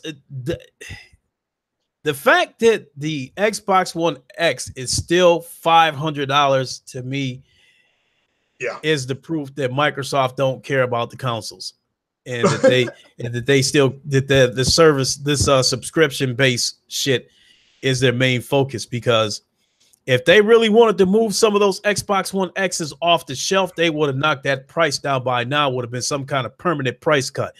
I think, the truth be told, I was hoping, even though I already own a PlayStation Pro, I was hoping that Microsoft would have lowered the price of the Xbox One X more sooner than later, because it would have forced a response out of Sony. And I think when Sony would have been forced to respond, then they would have sold more PlayStation Pros once they knock it down to $350 or $300. But, Microsoft being hard-headed and don't want to drop the price on that X. So I guess, it will continue to struggle until, I don't know. I'm beginning to get the feeling that Microsoft is not going to lower the price of the Xbox One X until they give an official date on Scarlet. Well, I mean, if people are buying them, I mean, if they've got 2 out of the 3 months, they can go back and say, look, we sold more X's than S's, then there's no reason to lower the price. That's just reality. Now, they're counting people renting the X. They're counting that as a sale. Are you kidding me? Oh, they're counting that as a sale. Which is fine, because it's all they're doing is counting how many are in their warehouses. I don't know. I think that's okay. Well, I guess if you look at it that way, I mean, if you count the the video game stores because they bought it. I thought you meant that they were counting rentals from the consumer that rented it from those video stores as sales. Well, the rental thing is coming directly from Xbox. So. Yeah, so I mean, I get what you're saying now. They're not counting me renting an X as a sale. They're counting the video game stores purchasing the X's as a sale, which they should. Yeah, yeah, that's pretty much. And again, because they bought it. I assume they're not renting them from Microsoft or got them or Microsoft loaned them those consoles. I doubt that's the case. Yeah, people were saying they picked it up at Rent Center. I just typed so use MDG. If people really want to rent one, use MDG. You can. It's like $15 bi-weekly from MDG, or is it MDG or MGD? Maybe it's MGD. Maybe it's MGD. So I mean, I'm just trying. I can't really remember. So it's one of those two. Just use that, and because I know people that have got their TVs through them. Somebody bought a curved Samsung 55-inch screen TV, and it was $27 bi-weekly. It wasn't me. Everybody saw the one I got. So I've been down that road before. I was paying oh my God, if I remember this correctly, I was getting ripped off. When projection TVs were the technology, I was renting to own a 60-inch projection TV. And if memory serves me right, I want to say that I was paying $31 a week for that TV. Yeah, that is expensive. Yeah, but I seen this dude. What made me jump up and do that was because I had a 32-inch Xbox TV. Remember those RCA Xbox TVs? When Microsoft and RC had a partnership on the TV? Yeah, they had one with them and Samsung. Yeah, they this was a tube TV, before the tube TVs went completely out. Oh, okay. They had RCA made two Xbox TVs. One was a 32-inch and one was a 36-inch. And I bought the 32 inches. It also had a special port for a special plug that for the anti-aliasing. Yeah, that smoothed out the jaggies. Now, so that's the TV that I had. Now, what made me jump up and rented a projection TV? This guy that lived downstairs from me, he had fucked up teeth. He had thick Coke bottle glasses, so you can imagine what he looked like. And he worked at McDonald's. Oh, of course. And he had like a 50-inch projection TV, which was huge at the time. Yeah. Delivered to his home. And I was like, man, what I got to do to get one of them? I was like, if a dude working at McDonald's can get one, what I got to do? They said, just come down and pick out one. It's that simple. That's a good point.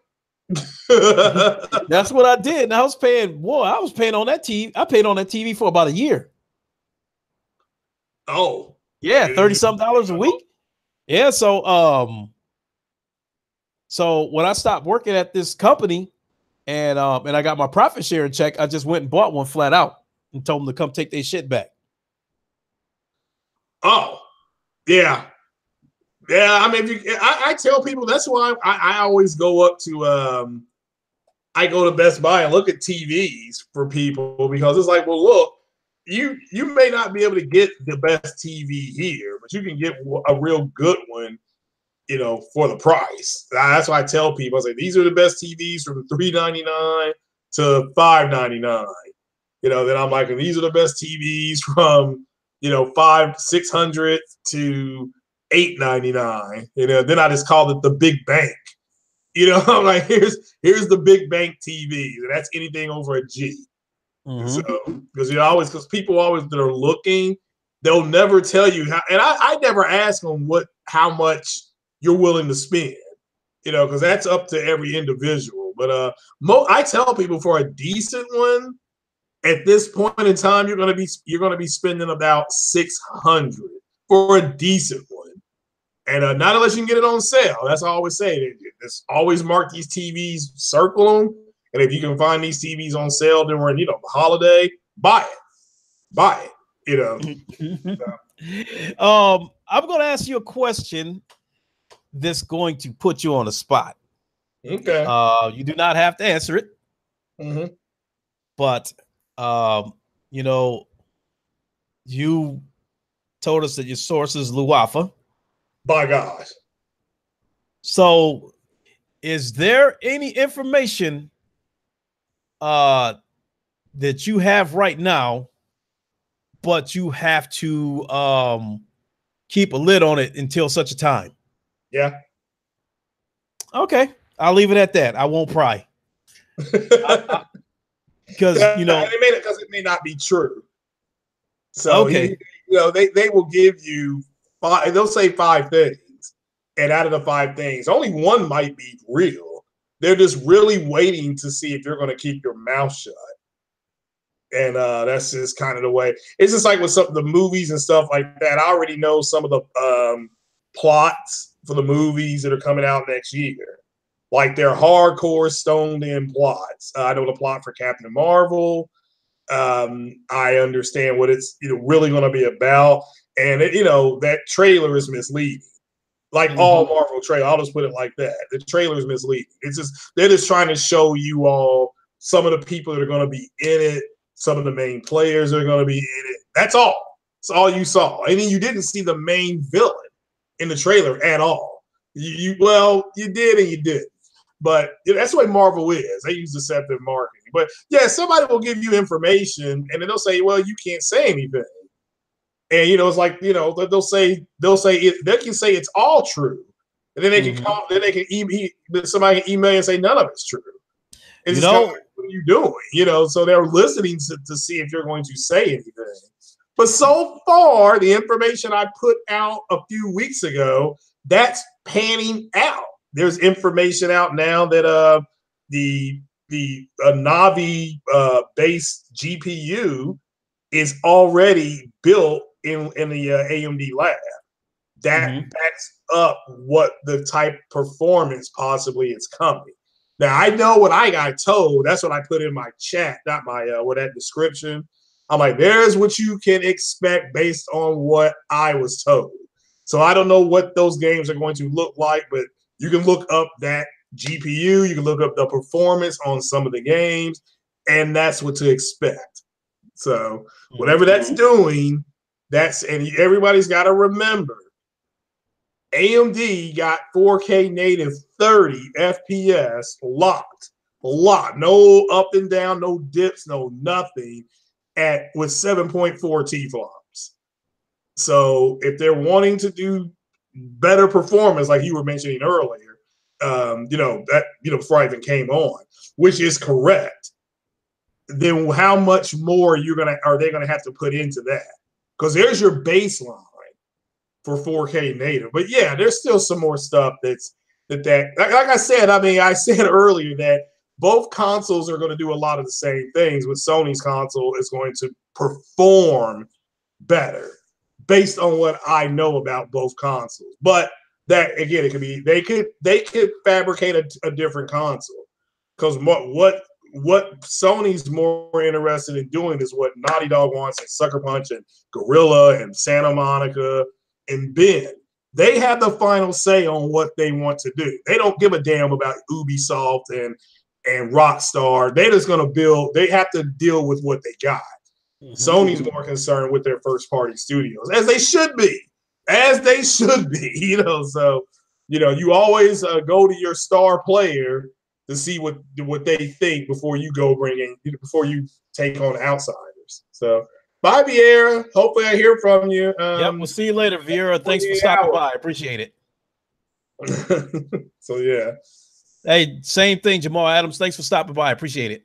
Yeah, Jamal. Yeah, and I haven't watched that Mayans MC, but I'm glad they did that, because that Sutter's other TV show, The Bastard Executioner, was straight garbage.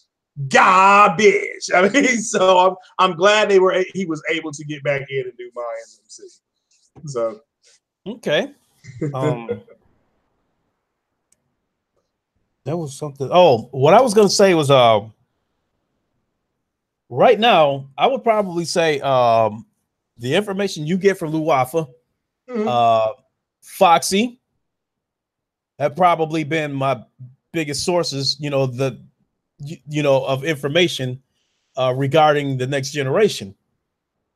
And once in a while, I'll listen to Mads, but I think too many of his videos is about these processors that I don't really know nothing about.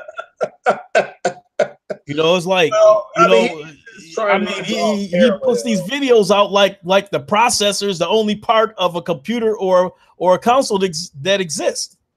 Well, he's just literally trying to draw a parallel, saying if his best video, I can say his best, one of his most interesting videos is when he was saying that he literally said that the Xbox is going to use more Vega-based architecture and with Navi, but Sony will use more Navi.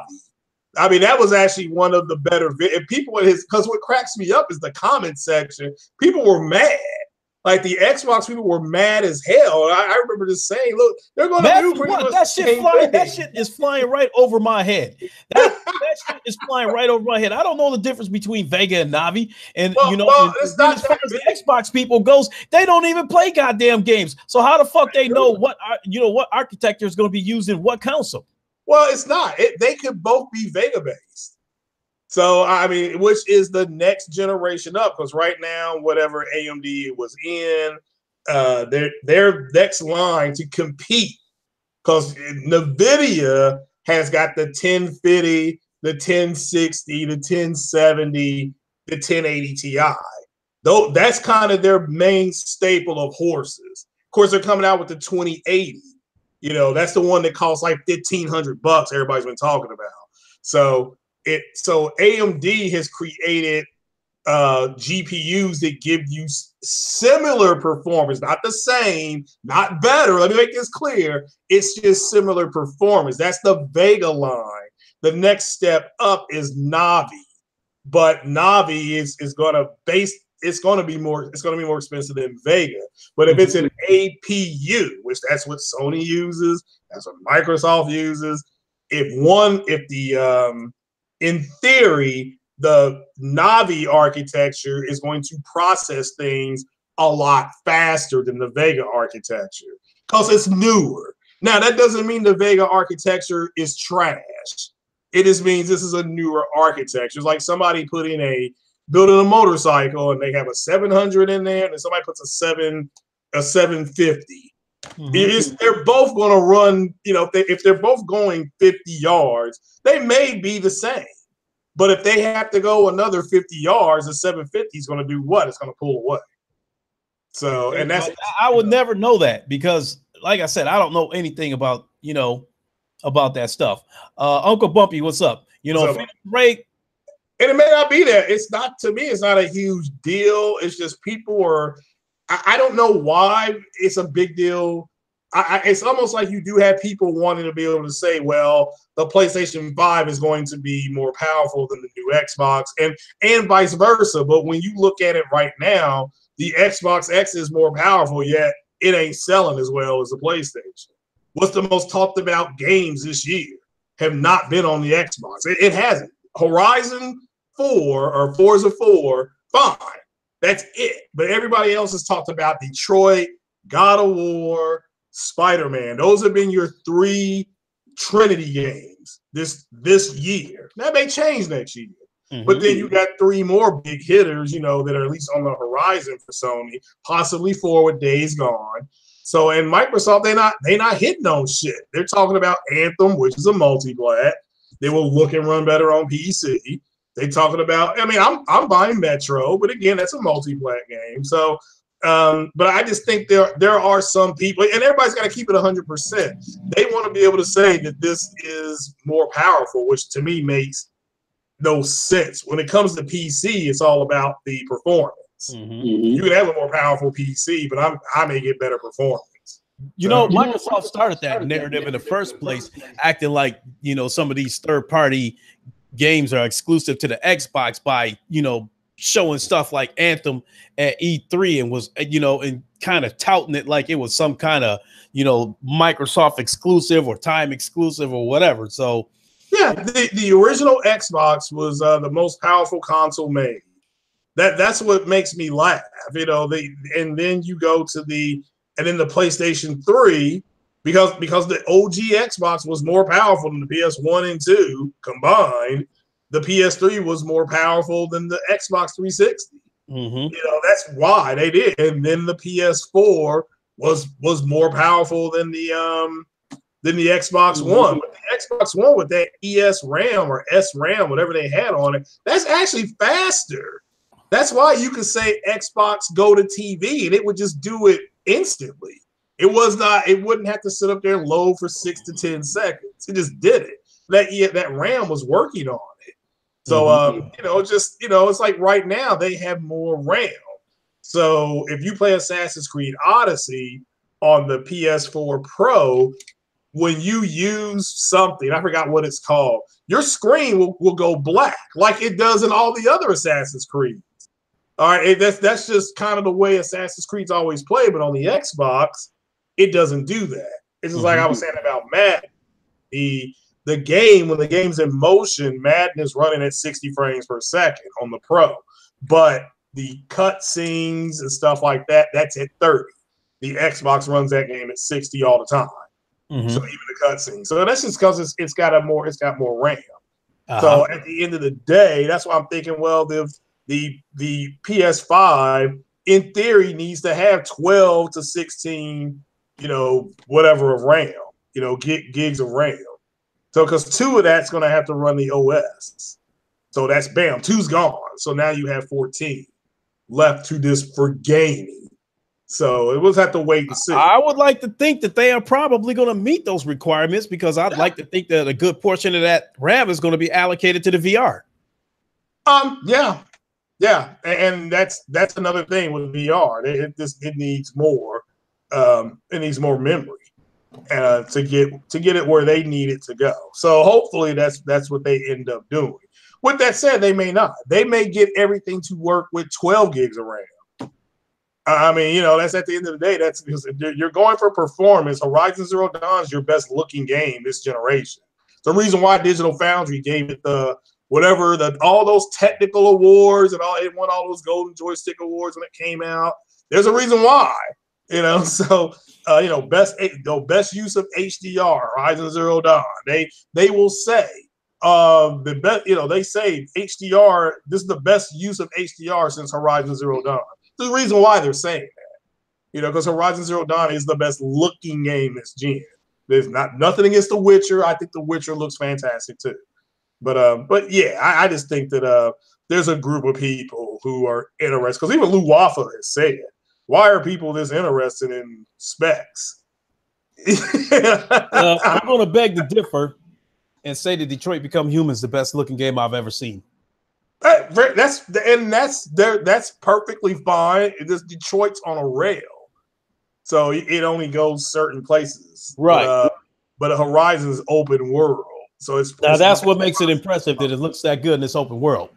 Yeah, but there's nothing wrong with Detroit. Yeah, for me, and I voted when I did my Game of the Year thing for Golden Joystick. Detroit won for me. I'm like, all right, this is the best game for me because this game was visceral. For me, it was visceral. So I thoroughly enjoyed that game. Still don't know what happened. Like I told you, I don't know what happened with Carr and that little girl after they left that house. They just, they left with that brother. And that's the last I seen them. But I can't really tell you what happened because the game has multiple endings. I can only tell you what happened on my end because somebody else will get a totally different experience because you told me. Yeah, you told me. Right after that game came out, when Sick was talking about it, he had a totally different ending. Yeah. Well, that's the last I saw them. They left that big house. That guy was doing all that stuff. That was it. That dude was like, I'm going to help you get to the border. Or he said something like that. And that's the last I saw him. It never went back to them.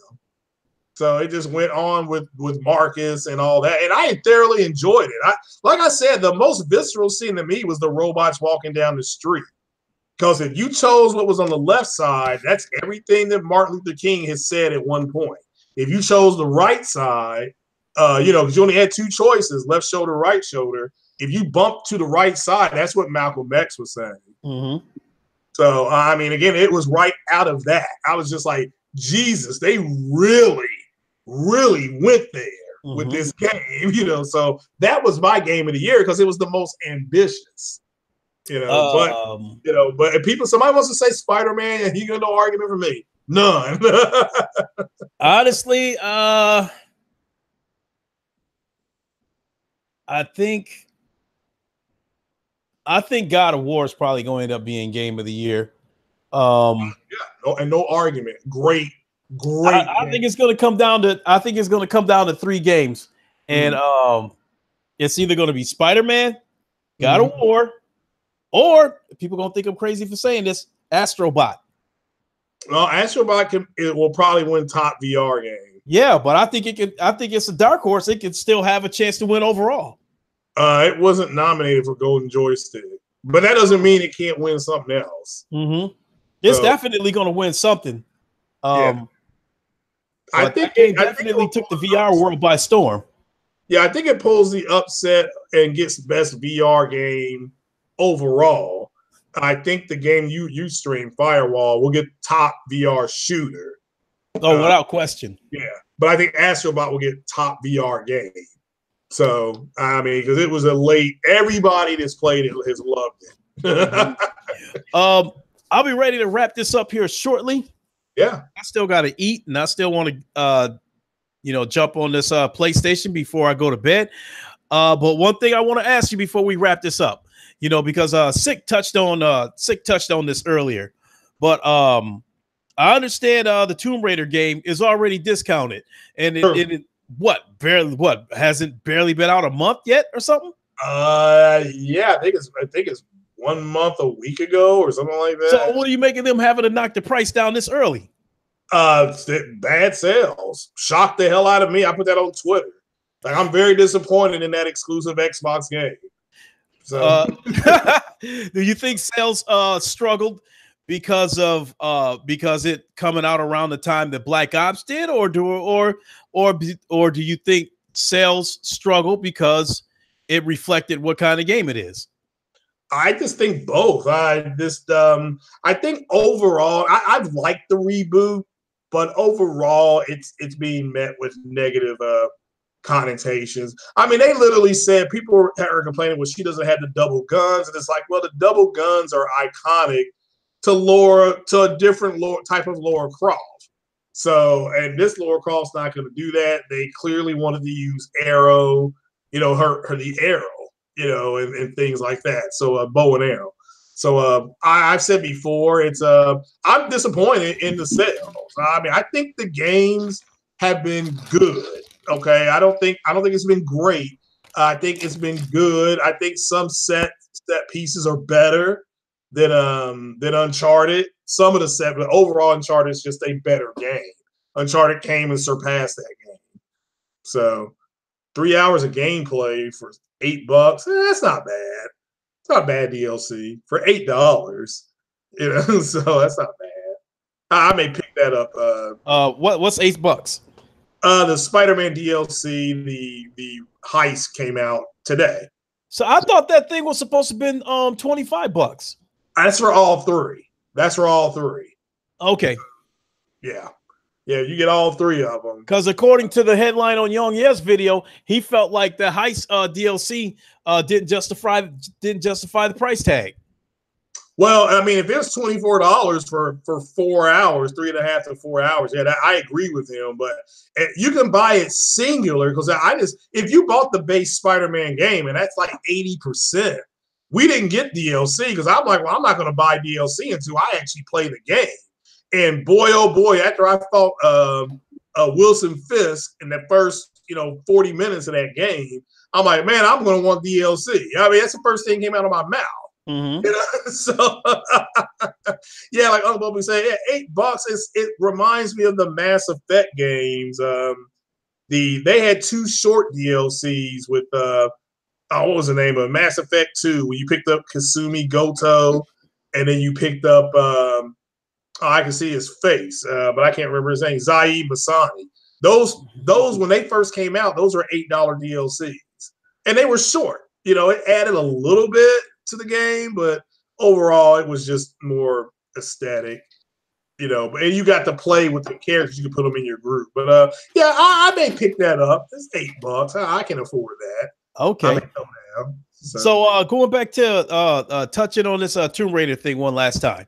Yeah. Oh, disappointed. Definitely disappointed in the sales. So if you're a person that believes in karma, do you think the struggling sales of the Tomb Raider game is poetic justice due to them accusing The Last of Us footage of being fake?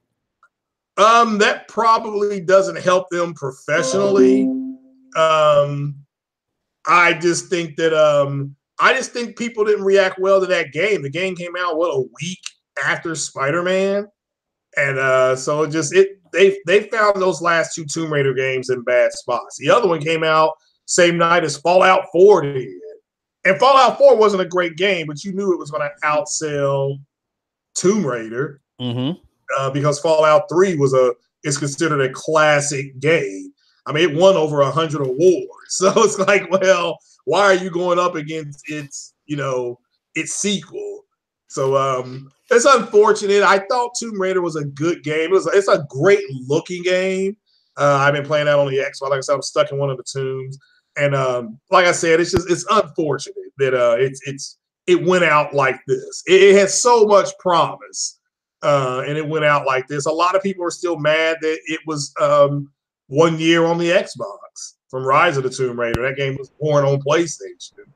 So and again, it sold much better on the PlayStation than it did on the Xbox. Mm-hmm. So, you know, that's what cracks me up when people say, well, it looks better on the Xbox. Like, well, it's not selling as well. Right. You know, the tombs are easy. Well, this tomb I'm stuck in is not easy. So, and I'm going out of my way to try to raid, and I'll probably play it tomorrow. You know, I've not been able to play it for a while. So, Uncle Bumpy said people are exhausted from it. Yeah. I mean, I can't deny that. It's when you're looking at it right in your face. You know, people are exhausted from it. But shout out to Spider-Man outselling every single game, and it's an exclusive, and it's outsold multiplayer. Mm-hmm. Hey, Andrew Wilkins, that is an interesting comment. Tomb Raider games have been trashed this generation, and so has 90% of games that have third-party deals with Xbox. Yeah. Ooh. Well, Fallout. You talking about Fallout? We're talking about Fallout earlier. Fallout 76 is garbage. PUBG is straight trash. I mean, it is trash. I mean, so. Yeah, I mean, 90% maybe a little bit high because Madden is not bad. Neither is that other game that they had, Shadow of Mordor or Shadow of War, whatever it is. That actually was a pretty good game. I did play on that a little bit. But no, I understand. I totally understand what people are saying. So, you know, look, I thought Tomb Raider would sell much, much better. And it might. It still could do well. But like you said, Lincoln, it's part of the, what do they call it? Microsoft's called it the Rocktober sale. And it's on sale for I don't know if it's $39 on the Xbox or something. But it's a good game, guys. Go try to play it. At least do yourself a favor and rent it at Redbox for one night. Give yourself one night with it. That is the only way that I would play it because I don't have anything against the Tomb Raider games. But I have not played any of them. And I'm a type of person that, you know, with this many Tomb Raider games out, I almost feel like I have to go back and try to play some of the other ones so I can be brought up to speed on the franchise. Because I did that with the Uncharted games before Uncharted 4 came out. I went out and purchased Uncharted 1, 2, and 3 just so I could be brought up to speed on the story. Yeah, which they did Uncharted 4 like you didn't have to do that. But Lost Legacy, see, if you do Lost Legacy, it's much better if you play the other Uncharted 1, 2, and 3. Mm-hmm. with Lost Legacy. But Uncharted 4, it kind of helps to know, who your brother is and stuff like that, and Sully. It helps, but you don't need to know their backstory to enjoy Uncharted 4. But Lost Legacy, yeah, I agree. To really enjoy Lost Legacy, you have to be huge, because there's so many Easter eggs for Uncharted 1, 2, and 3 in Lost Legacy. It's crazy. So with that being said, I really don't have any interest in the Tomb Raider games, because I feel when it comes to those adventure Raiders of the Lost Ark treasure hunting type games, Uncharted is enough for me.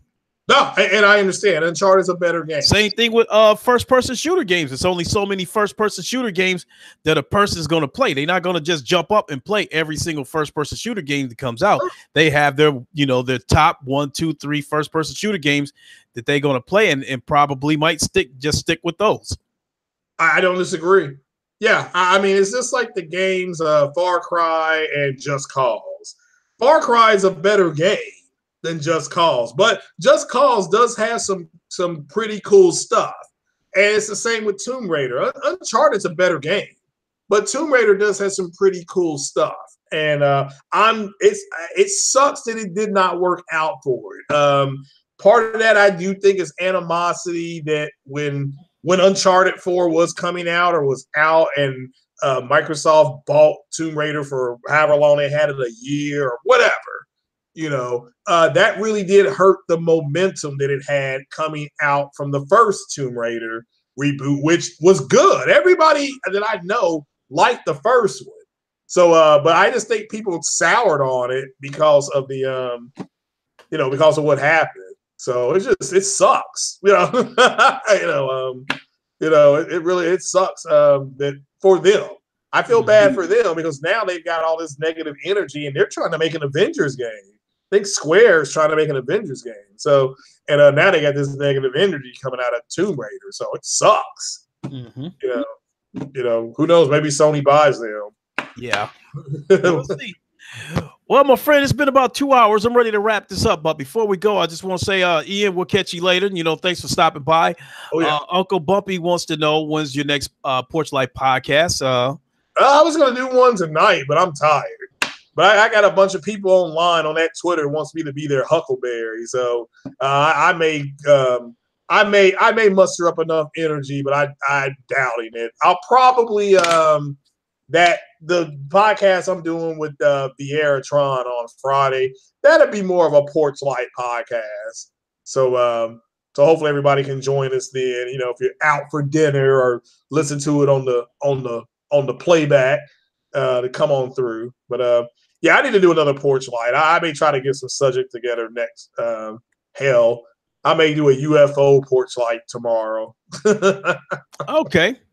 So, let me see. I don't think I didn't have anything planned tomorrow. So I guess I'll just play that by ear and see what happens. But I definitely want to thank you for stopping by. We touched on a variety of subjects, but I'm definitely glad we definitely touched on the VR situation, because I'm so excited. Yeah. For that. I mean, the next generation can't get here soon enough, because I'm so excited about the VR. That is my main focus on the next generation. I'm not really concerned about the 4Ks and this and that and that and this. I'm more concerned about the improvements they're going to make to the VR.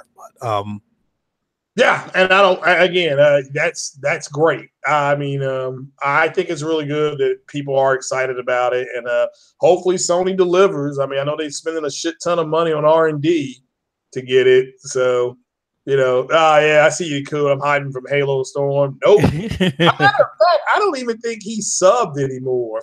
Keep it 100%, which is fine. Mm-hmm. I'm not mad if he's gone. But I don't know if he's still subbed or not. So, but Fallout 76, yeah, it's looking like it's going to be a disaster as well. So, which wouldn't hurt my feelings.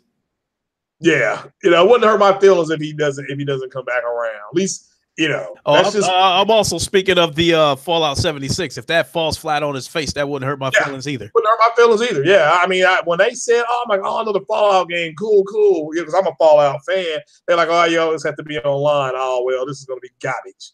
I mean, I don't know how that's going to work. You're always online because the other Fallout, you run it all. I mean, you can stop and talk to almost all those NPCs, and they'll give you missions to do.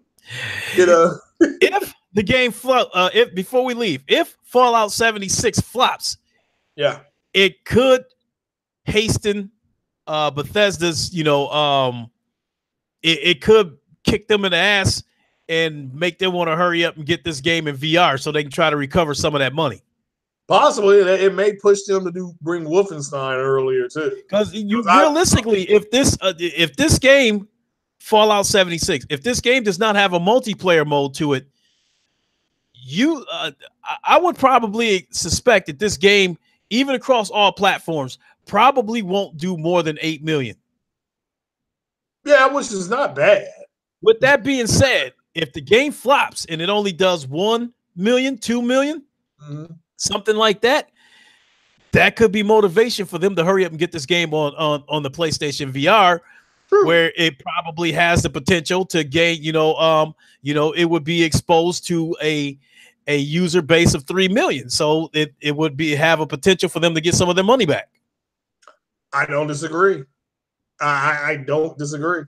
I mean, so it's I certainly hope that's what happens. As far as they should put it in VR anyway.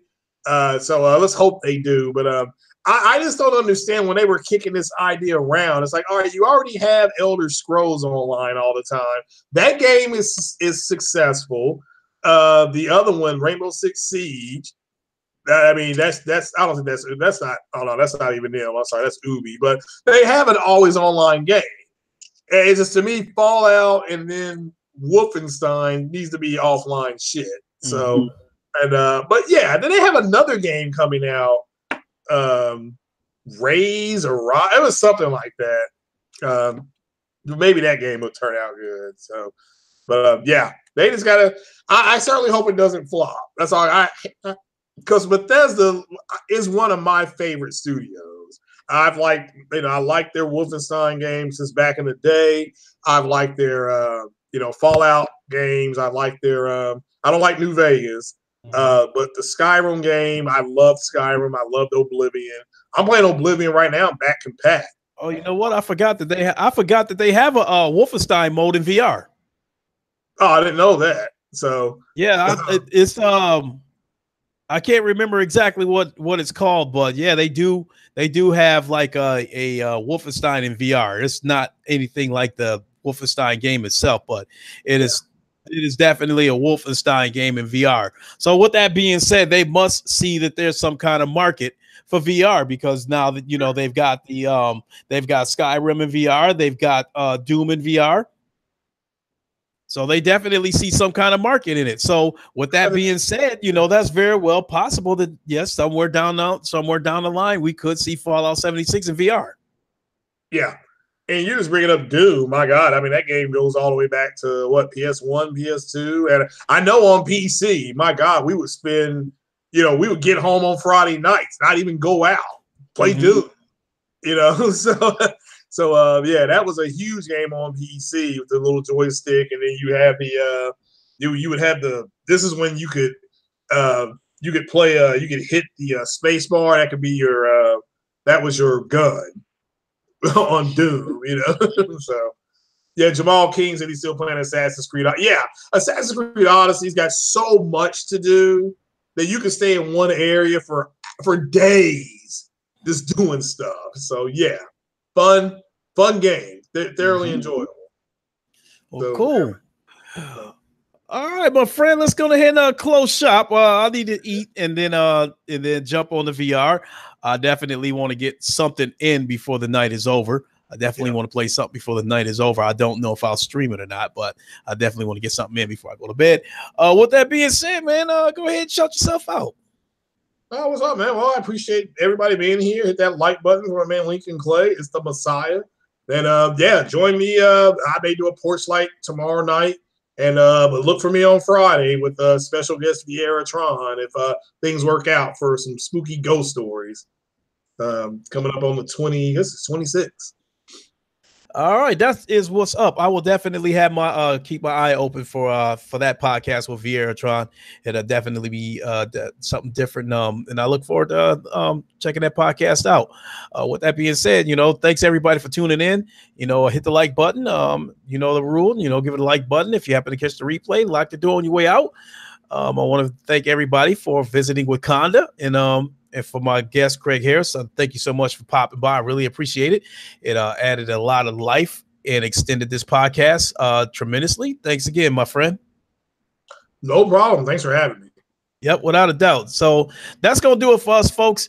I got to grab a bite to eat. I'm not sure if I'm going to stream something tonight, Creed, Firewall, GT Sport. I don't know. We'll just see how I feel after I get done eating. And with that being said, that's gonna do it. And for my guest Craig Harris, we are out. I will catch you guys later. Have a good night, everybody.